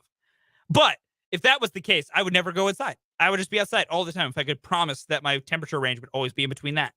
It'd be great. It'd be beautiful. It'd be fantastic. So, but it's 60 degrees today. It's still great here. I want to thank Matt Derrick for coming on at the end of last hour to join us for our Herman's Meat Smokehouse Chiefs Insider. A lot of fun talking with Matt and his little Charlotte Royale. I'm telling you guys, follow Matt on Twitter. If Twitter is still existing come Thanksgiving, because at this point, I truly think it could still end any day. Who knows? Follow Matt on Twitter at Matt Derrick. He will post pictures of it. It will look amazing, and you will wish you could have had a slice. I did last year. I am again this year. It looked amazing. It's a thing of peanut butter mousse encased in chocolate Swiss roll, and Matt's apparently adding a chocolate ganache to it. Man is fantastic at covering the Chiefs and also is a wizard with desserts in the kitchen. It is fantastic. It's going to be amazing. I hope all of you can enjoy Thanksgiving coming up this week. However you're choosing to celebrate it, whether you have a lot of family coming in town, very little family, just you and your significant other and your partners having a good time, big meals, small meals, whatever you want to do. I hope you guys are able to enjoy Thanksgiving coming up on Thursday. I know I have a couple of different dinners I'll be going to because I have my dinners with family and then my best friend who is basically family. My presence is requested at that as well. So I'm going to be in about 80 food comas over the next couple of days. I hope the rest of you can enjoy that as well. If you want to join on the conversation, you can text us in on the Big O Tires text line 785-272-9429 or get in the comments on our YouTube live stream. Go to youtube.com, search Sports on 580. You can see a live stream of this show and every other show we do, and also look back at our instant reactions to the Chiefs, Washburn games, KU games, K-State games, all that good stuff. You can find it on our YouTube page, Sports on 580. Speaking of the Big O Tires text line, I have someone who's very much on my side and someone who isn't. From the 785, I'm on your side. 90 and 100 degrees with high humidity sucks. Yes, that is a fact. 90 and 100 is awful. It is stupid. It is bad. That temperature shouldn't exist. It is terrible. It is why I dislike that part of summer. Part of summer I like. I hate that. I should not swelter. I should not feel like I'm cooking in an oven. But then we have a different opinion on that from the 785. The air should not hurt your face. Give me 80 to 90 year round. You and Jake can enjoy that then. You and Jake can enjoy your 80 to 90 degrees. I am not passing judgment on you guys whatsoever. But I don't need to walk outside and feel like I am just boiling. That's my thing with weather, is I don't want to walk outside and feel like I am in an oven roasting like a pork roast. That's why I hate 90 to 100 degrees. Like that's my thing. That's why, like, when we get into the upper 80s and then the 90s and the 100s, I hate is I just step outside. It is just a wall of heat that kills me. I'd rather step outside and be hit by a wall of cold. I can tolerate that. I go, woo. And then, of course, as is forever my point on weather, you can only take off so many layers of clothing to cool yourself down. There's a limit. There is quite literally a limit before a lot of bad things can happen. Namely, public indecency is very much a crime. You can never put on too many layers. Regularly in the winter, I'll wear longer undergarments down low from my legs, thick jeans. I put on my thick socks with my good shoes, and then I wear a t-shirt, a hoodie, and then my leather jacket. I am never warmer. And I'm in heaven. And then I get to my place of business. I'm able to disregard my jacket, can even take off the hoodie if I need to. Now I'm comfortable inside my building. Meanwhile, when it's 100 degrees outside, I have to come to work in shorts and a t-shirt, still sweating my rear end off, and then the inside of the building is warm. And I can never get away from the heat. I did not expect us to go on a 10-plus minute rant about the weather to kick off this hour, so I do apologize to anybody here. But that's my point. We have more comments in from the Bigger Times text line from the 785. My perfect day would be a high of 70 to low of 30. Yes, you and I, exact same page. High of 70, low of 30. We're right in my butter zone. I will be outside all the time. Perfectly fantastic. It'd be great. No, give me that. Because I can do 70. Because then I can wear shorts if I want to, or I could still rock jeans, nice light t-shirt. I'm in a great mood. And then I'm not sweltering as I'm outside. Someone in from the 75. You're still young. Wait till you're 50 to 60 plus. You won't think so highly of the cold. That's a fair point. I will not disagree with you, Texter. I am only 26, almost 27 years of age. My opinion on this weather might change when apparently the cold could make my joints want to ache. Because apparently that's a thing. Not passing a judgment or poking fun at anyone. Just apparently cold can make joints ache. I haven't had that yet. I really hope that never happens because then I will hate the cold. And if that happens, well, I will be sad. I like cold weather. I don't want to start hating it at any point because my body doesn't like it. But that has been mic'd up weather talk with Fulton, I guess. Thank you all for putting up with that tangent I didn't think I was going to go on today. I don't have a good segue for this one. K-State football. Them and KU are going at it in the most highly anticipated Sunflower Showdown in at least a decade, if not longer. Definitely probably a little bit longer. Because K-State has won every matchup since 2009. They have won and dominated the series moreover. This isn't even it's been close thing. No, this is K-State has just been running roughshod in this entire series outside of like 2 close games. That is about it. It hasn't been very many close ones. I mean, the 2009 matchup was 17-10. That was a nice close one. After KU won back in 2008, 52-21. But I mean, 2009 was close. And then 2010, K-State wins 59-7. 2011 rolls around, K-State wins 59-21.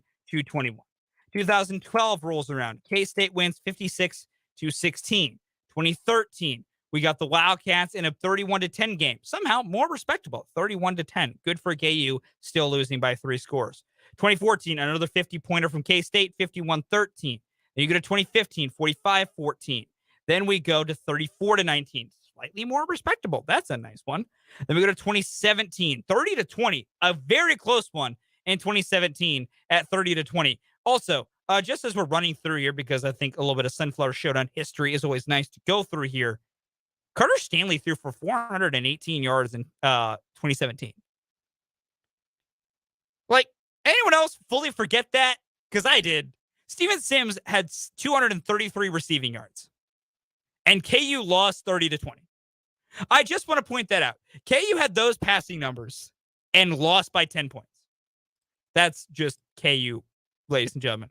Then there was the 2018 21-17 game that I was actually in attendance for and calling that game when that game was being played in Manhattan at the Bill, which was astounding and amazing at it because KU had a chance to go for a win, and then Peyton Bender was sacked and the ball flew 30 feet behind. I really thought KU was going to win that day. They did not, and I was sad. And they went back to blowouts, 38-10, 2019. It wasn't competitive. 2020, 38-17, not competitive. And then last year in 2021, 35-10, not competitive. KU hasn't won since 2009. There's been like 2 really competitive games. And even in 2018, when that game was close at 21-17, it wasn't a good football game. This is easily the best Sunflower Showdown in forever. And the biggest thing for me is, and I'll admit that, I will always admit this. I view these things through slightly KU colored glasses. I can take them off to an extent. I can put them down the bridge in the nose, but they're going to exist. And I tell you all this because it's honesty from someone giving you their thoughts and opinions. You know, I'm not going to hide that it exists when I give you these opinions because I know some people out there might try and say I have more of a bias than I'm giving off when I give these opinions about KU and Kansas State. If I were picking this game, and we'll give a little bit of a deeper dive tomorrow and get through official predictions, I would probably pick Kansas State. They're the better football team. Will Howard is playing tremendous at quarterback right now. The receivers, Cade Warner, Phillip Brooks, Malik Knowles, they're doing great work. Ben Sinnott is apparently Travis Kelce incarnate with Will Howard at quarterback. I mean, with how well K-State's playing, and then, of course, you add in Deuce Vaughn and DJ Giddens, for that matter, Junction City step up. K-State's the better team. And that's just the way it is. But I think this is going to be the year where KU finally can actually compete for 60 minutes. Because Jalen Daniels will likely start unless there's some sort of setback when it comes to his injury, through the end of this week. Last we heard from Lance Leipold, everything was good to go. And for both him and Jason Bean, things were better. I think he knocked some of the rust off against Texas. I think he started getting a little bit of a groove at the end of that game against Texas. So I think we're going to see a better version of Jalen Daniels and one that is more similar to how he played to start the year. I'm still also now of a belief also one of the reasons KU wanted to play Jalen Daniels against Texas is they wanted him to have the rust shaken off for the K-State matchup to end the season over in Manhattan and at Bill Snyder Family Stadium. So I think KU is going to put up a bit of a better fight than they have in any years past. When Dan and I were chatting for CrossTalk back in the noon hour, we kind of discussed it. I don't know if KU's probably not going to put up a bunch of points. Like, I don't foresee Kansas dropping like 35 on this K-State defense because of how good this K-State defense is. But I don't think they're going to get blamed like Oklahoma State was. I think they're going to find a way to put up some points. It comes down to running the football and how well they can run the football. This is a matchup of two fantastic running backs. You have Deuce Vaughn for Kansas State. You have Devin Neal for KU and how well Devin Neal has been playing and that everything that he can do. So I think that'll be an entertaining factor and something to watch going forward. But overall, outside of just what the game will be on the gridiron, to me, it is so refreshing. We're finally going to get a Sunflower Showdown that matters. Like, I don't know about, and if any of you K-State fans out there, please let me know. Like, how happy are you that this game's going to matter? That it's not just going to be a blowout. That it's not just a ho-hum, oh man, KU's going to come in, get their butt beat, and we're going to walk out. Like, K-State should actually get a fight from an opponent this game, which I at least think is fun. And then also, there is important stuff on the line here. When's the last time the Sunflower Showdown had something on the line?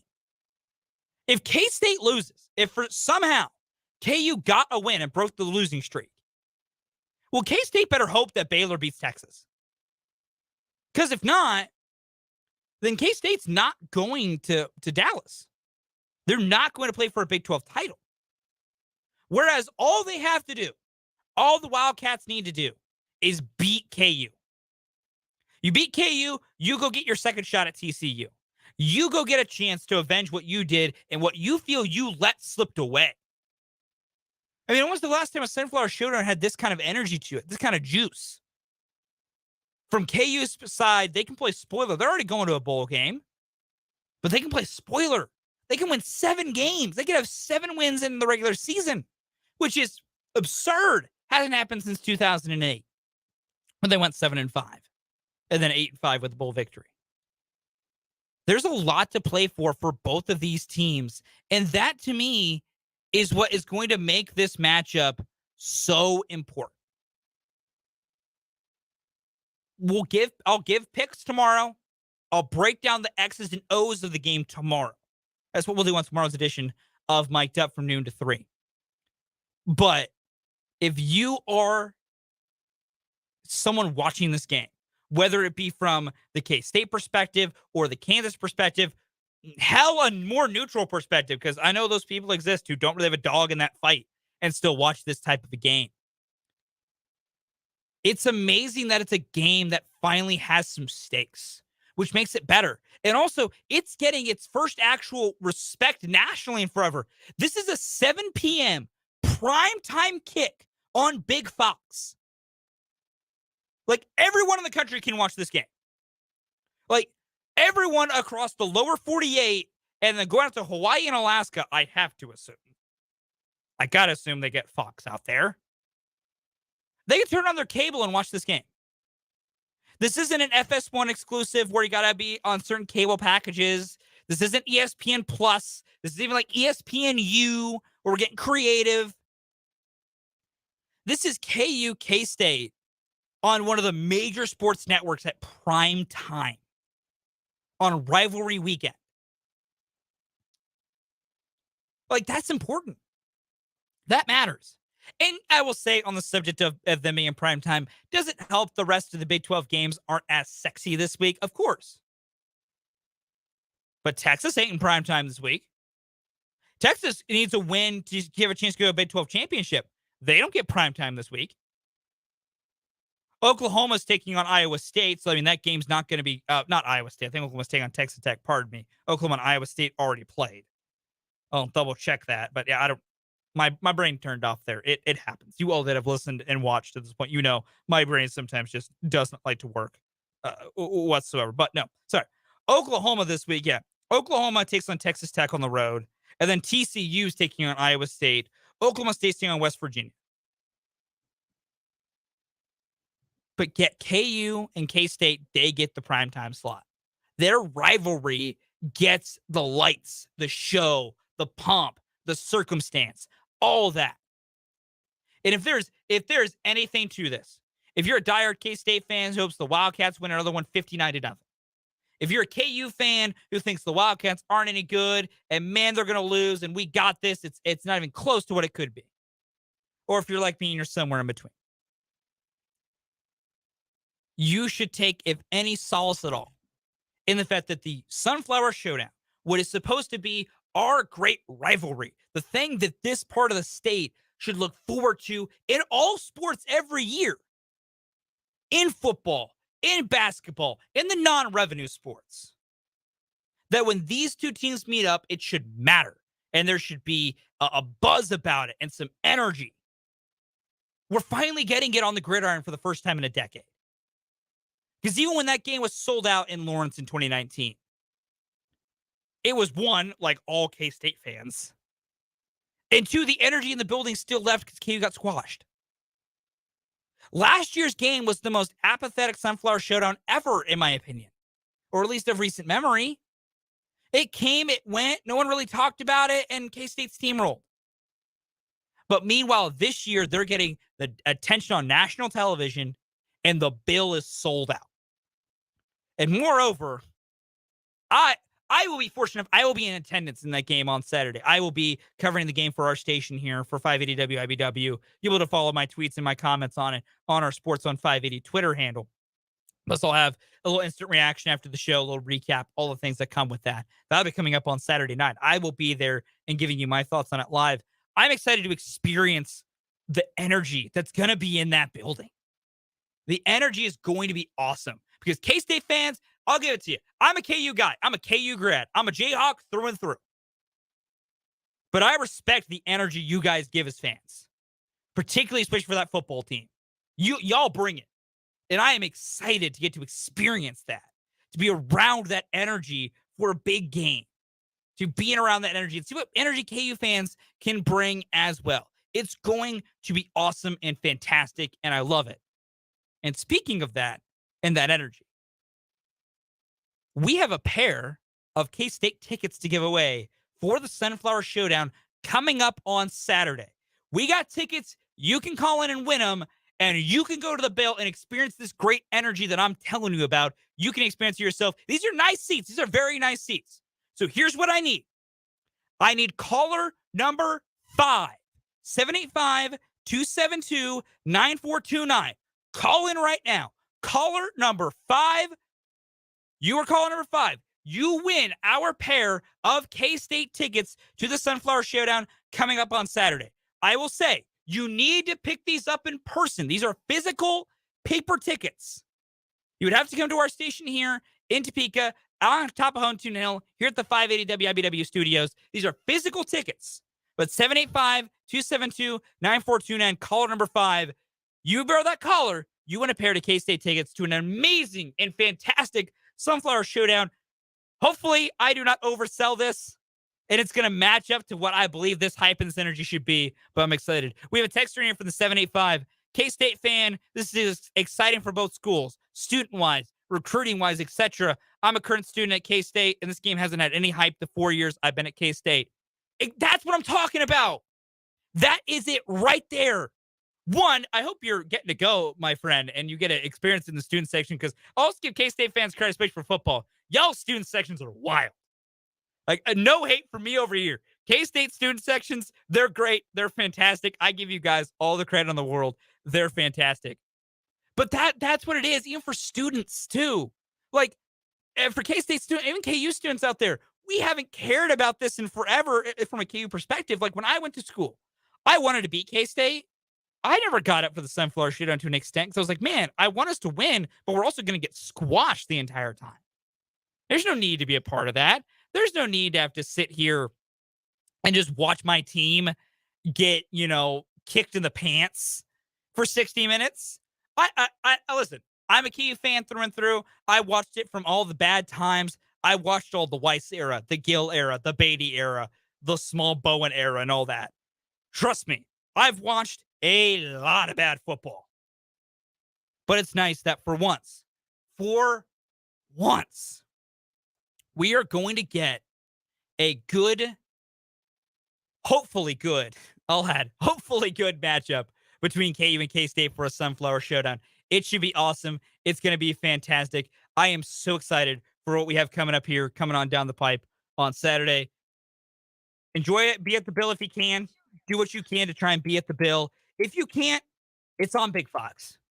Now, I believe Tim Brando is calling the game, so take with that what you will.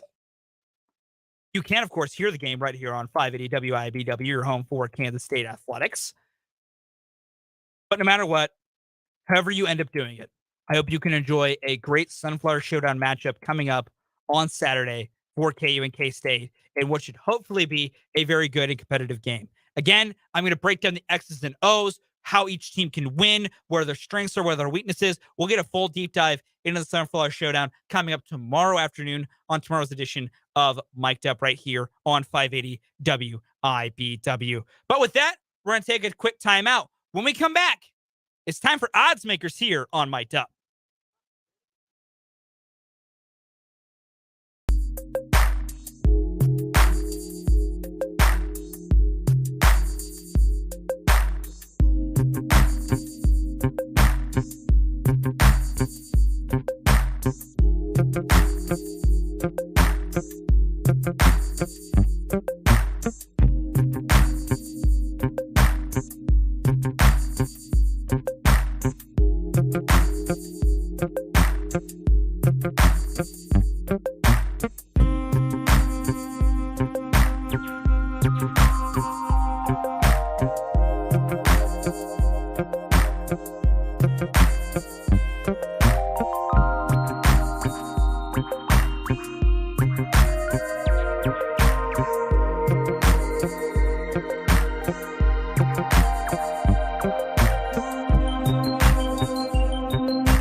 Time for odds makers here on Mic'd Up. Kyle Manthe back with me for this segment.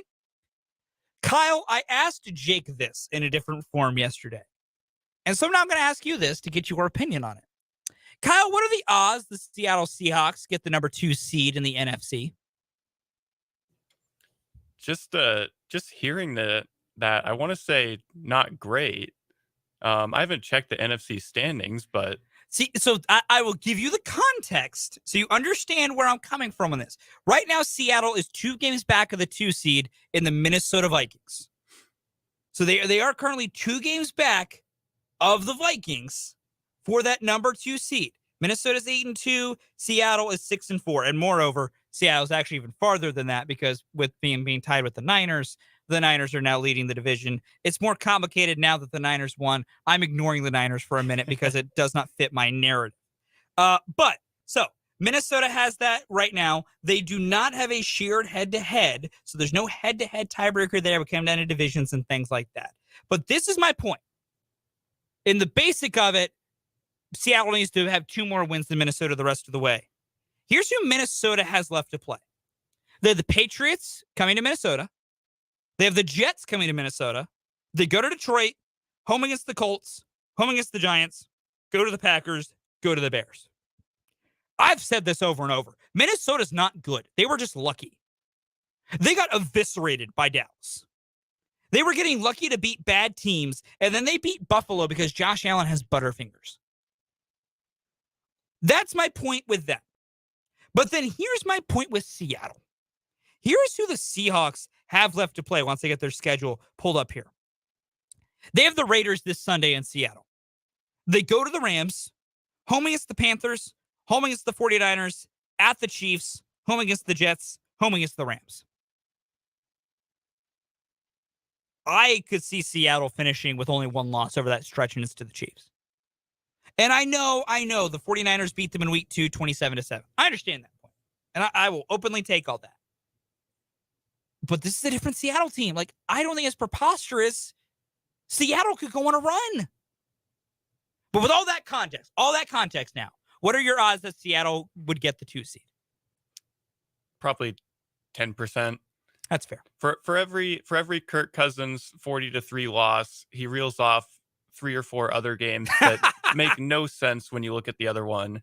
I'm not completely out on the Vikings yet. As a Super Bowl contender, I definitely am, but as regular season spoilers, I think they're going to play more like they did the first 10 games than how they did last week. And I will appease you by saying last night didn't help. Your question was better when not knowing the 49ers had won. Yeah, that didn't help. But it definitely didn't help because the 49ers do look pretty good. They do. The 49ers look good, and they have been dominating the NFC West. That is fair. For me, I'm at about 20% because I think I think it comes down to, can the Seahawks win the division more than Minnesota? Minnesota plays in primetime on Thanksgiving. They're the Sunday night Thanksgiving matchup against the Patriots. Primetime Kirk will show up. He will show up. He will exist, and they will lose that game. I will say that right here, right now on these airwaves. Guaranteed. Blood bank lock. The Patriots beat the Vikings coming up on Thanksgiving. Because Kirk Cousins can't win primetime games. He can't. The lights get bright, and he, whizzes down his leg.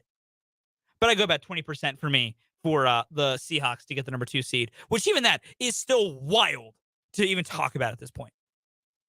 Yeah, if you'd asked me 3 months ago, I'd say that's about 20% too high. I mean, I would ask you, what are you ingesting, and may I have some? Be a better chance they get the number 1 pick than Yeah, that, for honestly, sure. I would agree with you. What you got for me, Kyle? My odds makers for you, now that we're getting down only 7 or 8 weeks left in the NFL, only 7 more games, at least for the intents of this question, you can kind of project forward. My question for you is, what are the odds that Patrick Mahomes will break the single season passing yards record? That's a good one. So if he played all 17 games at this current pace, he would break it by about 30-some yards. The record, I believe, is 54-77 by Peyton Manning. Mahomes is on pace for 55-50. Here's the problem, though, and why my odds for this, you're about to find out, are actually lower. The odds of him playing that 17th game are slim. The Chiefs are at a position to cruise to the 1 seed. If they get the 1 seed locked up before week 18, Mahomes isn't playing a 17th game. He's only going to play 16 games. So with that in mind, I think I give it about a 35% chance. I put about 35% the odds for that, because Mahomes isn't going to play 17 games. If I felt like there was a tighter race, maybe Buffalo would be playing a lot better, and the Chiefs wouldn't have, granted, I say all this, they have a 1-game lead over 4 teams for the 1 seed, because there are 4 teams: Miami, Tennessee, Baltimore, and Buffalo, all at 7-3. Now Miami and Buffalo are going to beat themselves up. But I still, just with the way the Chiefs been playing, I think they get that 1 seed locked up. And if they do, Mahomes plays 16 games, and even at this pace, 16 doesn't get it done.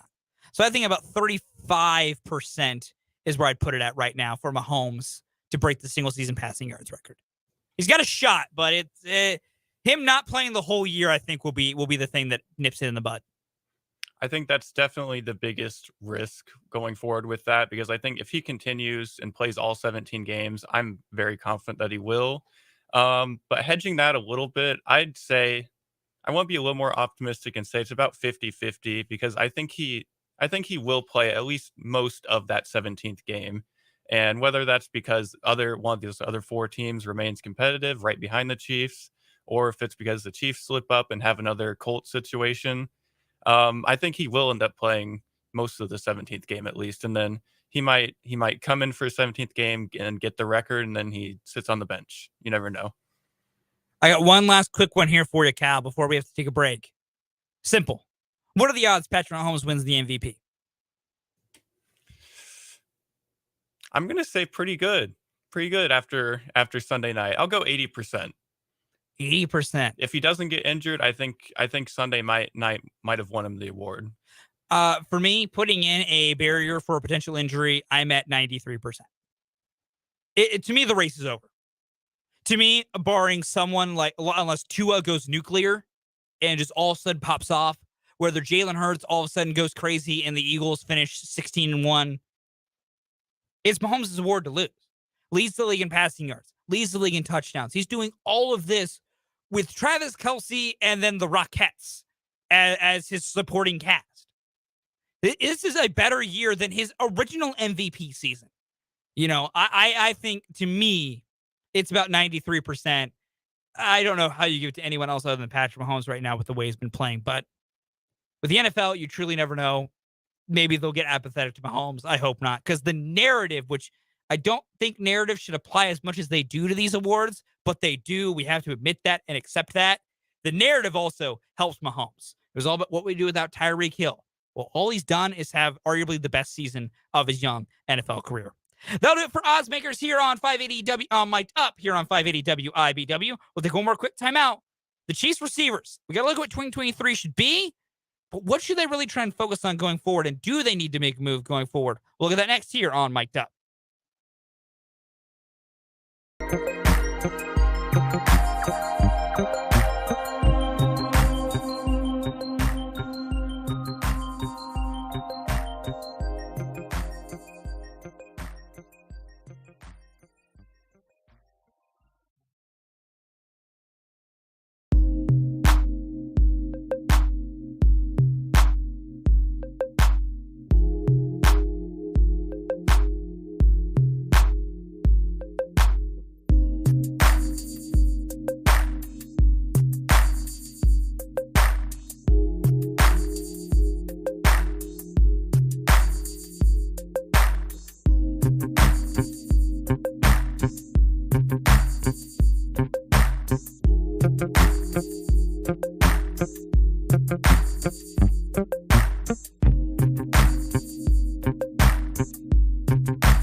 Wrapping up here on a Tuesday on Mic'd Up, my usual thank you to everyone for watching on our live streams here on YouTube, Sports on 580, which is the general reminder, we do this for every show. We're always here. We're always doing this. You can see our lovely faces the rest of time. You can learn why some of us have faces made for radio. Making fun of myself on that one. And just enjoy interact with us in different ways. You can get in the comments on our YouTube page, another way to interact with us. Or, of course, all you on the Big O Tires text line who've been interacting with me all day. I appreciate every single one of you. It means a lot that you take time out of your day to just even put us on in the background and listen to what we have to say. It means a lot. We appreciate the interaction. I know I do, in fact, speak for Jake and Brendan and Dan when I say thank you for your interactions, as always. It's what we do. We appreciate always the help every time that you guys are able to hop on the show and interact with us in any way. The Chiefs 2023 receivers. We have spent a lot of time discussing it, not even just today. We discussed it a little bit last week heading into the Charger matchup. I know we bring up a lot Juju Smith-Schuster and what we need to do and whether the Chiefs can re-sign him. I know we had a texter discuss, is it a foregone conclusion that he's gone? There's a chance he comes back. But our overarching point with Juju is if he comes back from his concussion and can continue playing at the level he's been playing, get to potentially 1,000-yard season, multiple touchdowns, have one of his best years in a long time, with the wide receiver market being as poor as it will be next year. As I mentioned, Nelson Aguilar currently is one of the better guys on the market. That guy. The guy Philly fans made fun of because he can't catch footballs. Sterling Shepard is out there. Sterling Shepard, great at Oklahoma, not great in the NFL. DJ Shark, can't stay healthy. Julio Jones, technically a free agent. He's also 80 million years old. With all those things in mind, it's hard to believe that Juju might not command higher market money, especially with how well he's been playing. He's still only going to be, I think, 27 years old when he enters free agency at the end of this year. There's a lot of room for that, especially showing that if you have an offense that is led by a competent quarterback, he can still perform and do some great things for you. So, and then also go to the point that I always like to point out all the time, you're always going to overpay in free agency. Always. That's how the open market works, because there's going to be a fair value you can assign to Juju Smith-Schuster. And 10 teams might all offer that same fair value. At that point, you need to try and separate yourself from the pack. And a way that is more commonly to do that is you start offering above market value. That's why I always say you're always going to overpay in free agency. It just comes down to how much do you overpay and how do you mitigate that expense in other areas. So that's our big point when it comes to Juju and then potentially not being on the team next year. And that's why I always say he just might be pricing himself out of Kansas City, because the Chiefs also showed with letting Tyreek Hill walk, they have a limit on what they're willing to spend right now. They have a line. They're willing to fit you in under that line if you're willing to work with it, and they're going to have cap space. This isn't a cap space true question, because they can restructure Mahomes to create space, because they didn't do it this past year, so it allows you to even more flexibility this coming year. You can restructure Travis Kelce. You're likely going to extend Chris Jones, which is going to lower his cap hit. You're getting rid of Frank Clark, so his cap number is going to go down, which is what it's dead. I think with his dead cap, you're still saving like $12 to $15 million against the cap. So the cap space won't be the question. It just comes down to is what do the Chiefs believe is the fair contract for Juju Smith-Schuster and what they try and do. Because I think it's not beyond question to believe the Chiefs are going to try and re-sign him. And I think there's mutual interest. Juju, I don't think he comes off as a guy that likes to blow a lot of smoke and mirrors out there.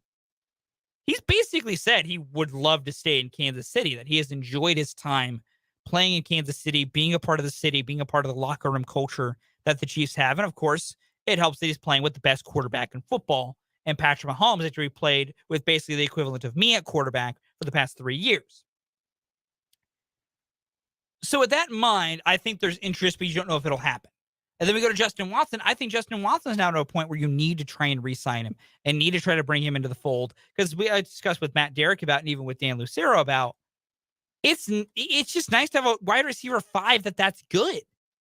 He's very talented at that slot. Not everyone can have a player who can play that way and be that effective and really try and make the moves he can make and really have the skill set that he has with his speed and his athleticism.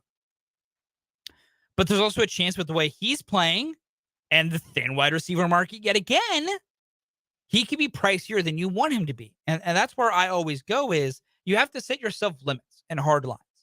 And I think luckily what we saw on Sunday against the Chargers is even if the Chiefs are decimated at receiver, because Fishman Kadarius Toney went down with an injury, it became MVS, Sky Moore, and Justin Watson as the receivers catching balls. The Chiefs are talented in so many other areas they can mitigate. Because obviously you have Travis Kelce. You, unsurprisingly, have the greatest tight end in football. But Jody Fortson got in there. He made a couple of big catches. Noah Gray made some tough catches. You can use your running backs and Jerick McKinnon. And even Isiah Pacheco can get in there as well. There's so many other things to do. I don't think is as imperative as we used to think that the Chiefs have to make sure they get Juju back. That they have to get Justin Watson back. If there's anything, it's a foregone conclusion. I think Hardman's gone. And that's not to try and be disrespectful towards McCole Hardman. It's just Kadarius Toney can do all the things that Hardman can do, at least in the gadget role. Because we saw him getting those Hardman snaps when he was healthy. And then I think he's a better receiver doing route trees and what have you than Hardman is. I think for Hardman, if for whatever reason there was a short-term cheap deal that he would want to return on for whatever reason, I think the Chiefs would welcome him back. At the same time, I have said, teams overpay for speed. You already overpay in free agency in general. Teams will overpay for speed at wide receiver. And Hardman, if he has anything at all, is he has elite top-end speed. And I think some team, I don't think he's going to get a Christian Kirk contract. I don't think a team's going to be that crazy and stupid. And I will call them stupid if they do. But I mean, I could see McCole getting a decent-sized bag from some team that just needs a dynamic playmaker, that they want somebody who they can just put the ball in his hands and use him as an offensive weapon. You know, use him on those jet sweeps, those fly sweeps, short screens, bubbles, things like that. Just put the ball in McCole's hands and go. I think there's going to be plenty of teams that would like something like that out of him. And there's teams in the NFL that need playmakers. I mean, you can't tell me the Giants maybe wouldn't want a playmaker like that. The Jags, even though they have Christian Kirk, could use an extra playmaker. The Jets surely could use that. So, I mean, they have Elijah Moore. They don't have to use him. There's a bunch of teams that could end up using a guy like McCole with his skill set, so I would be surprised if for whatever reason he's priced out of Kansas City when that time comes. But overall, after watching what I watched on Sunday against the Chargers, I'm less worried about what that 2023 receiver room is made up of if you can't get Juju and Justin Watson, because I think you'll find somebody cheap to fill it in. I think there's talent through the draft you could try and get in the middle rounds. And overall, as long as you have Kelce, as long as you have Mahomes, the passing game will forever and in perpetuity be okay. We'll take our final timeout here on Mic'd Up. Coming up next, we'll wrap up the show with the mic drop.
It is time for the mic drop here on Mike Up to wrap us up and take us home.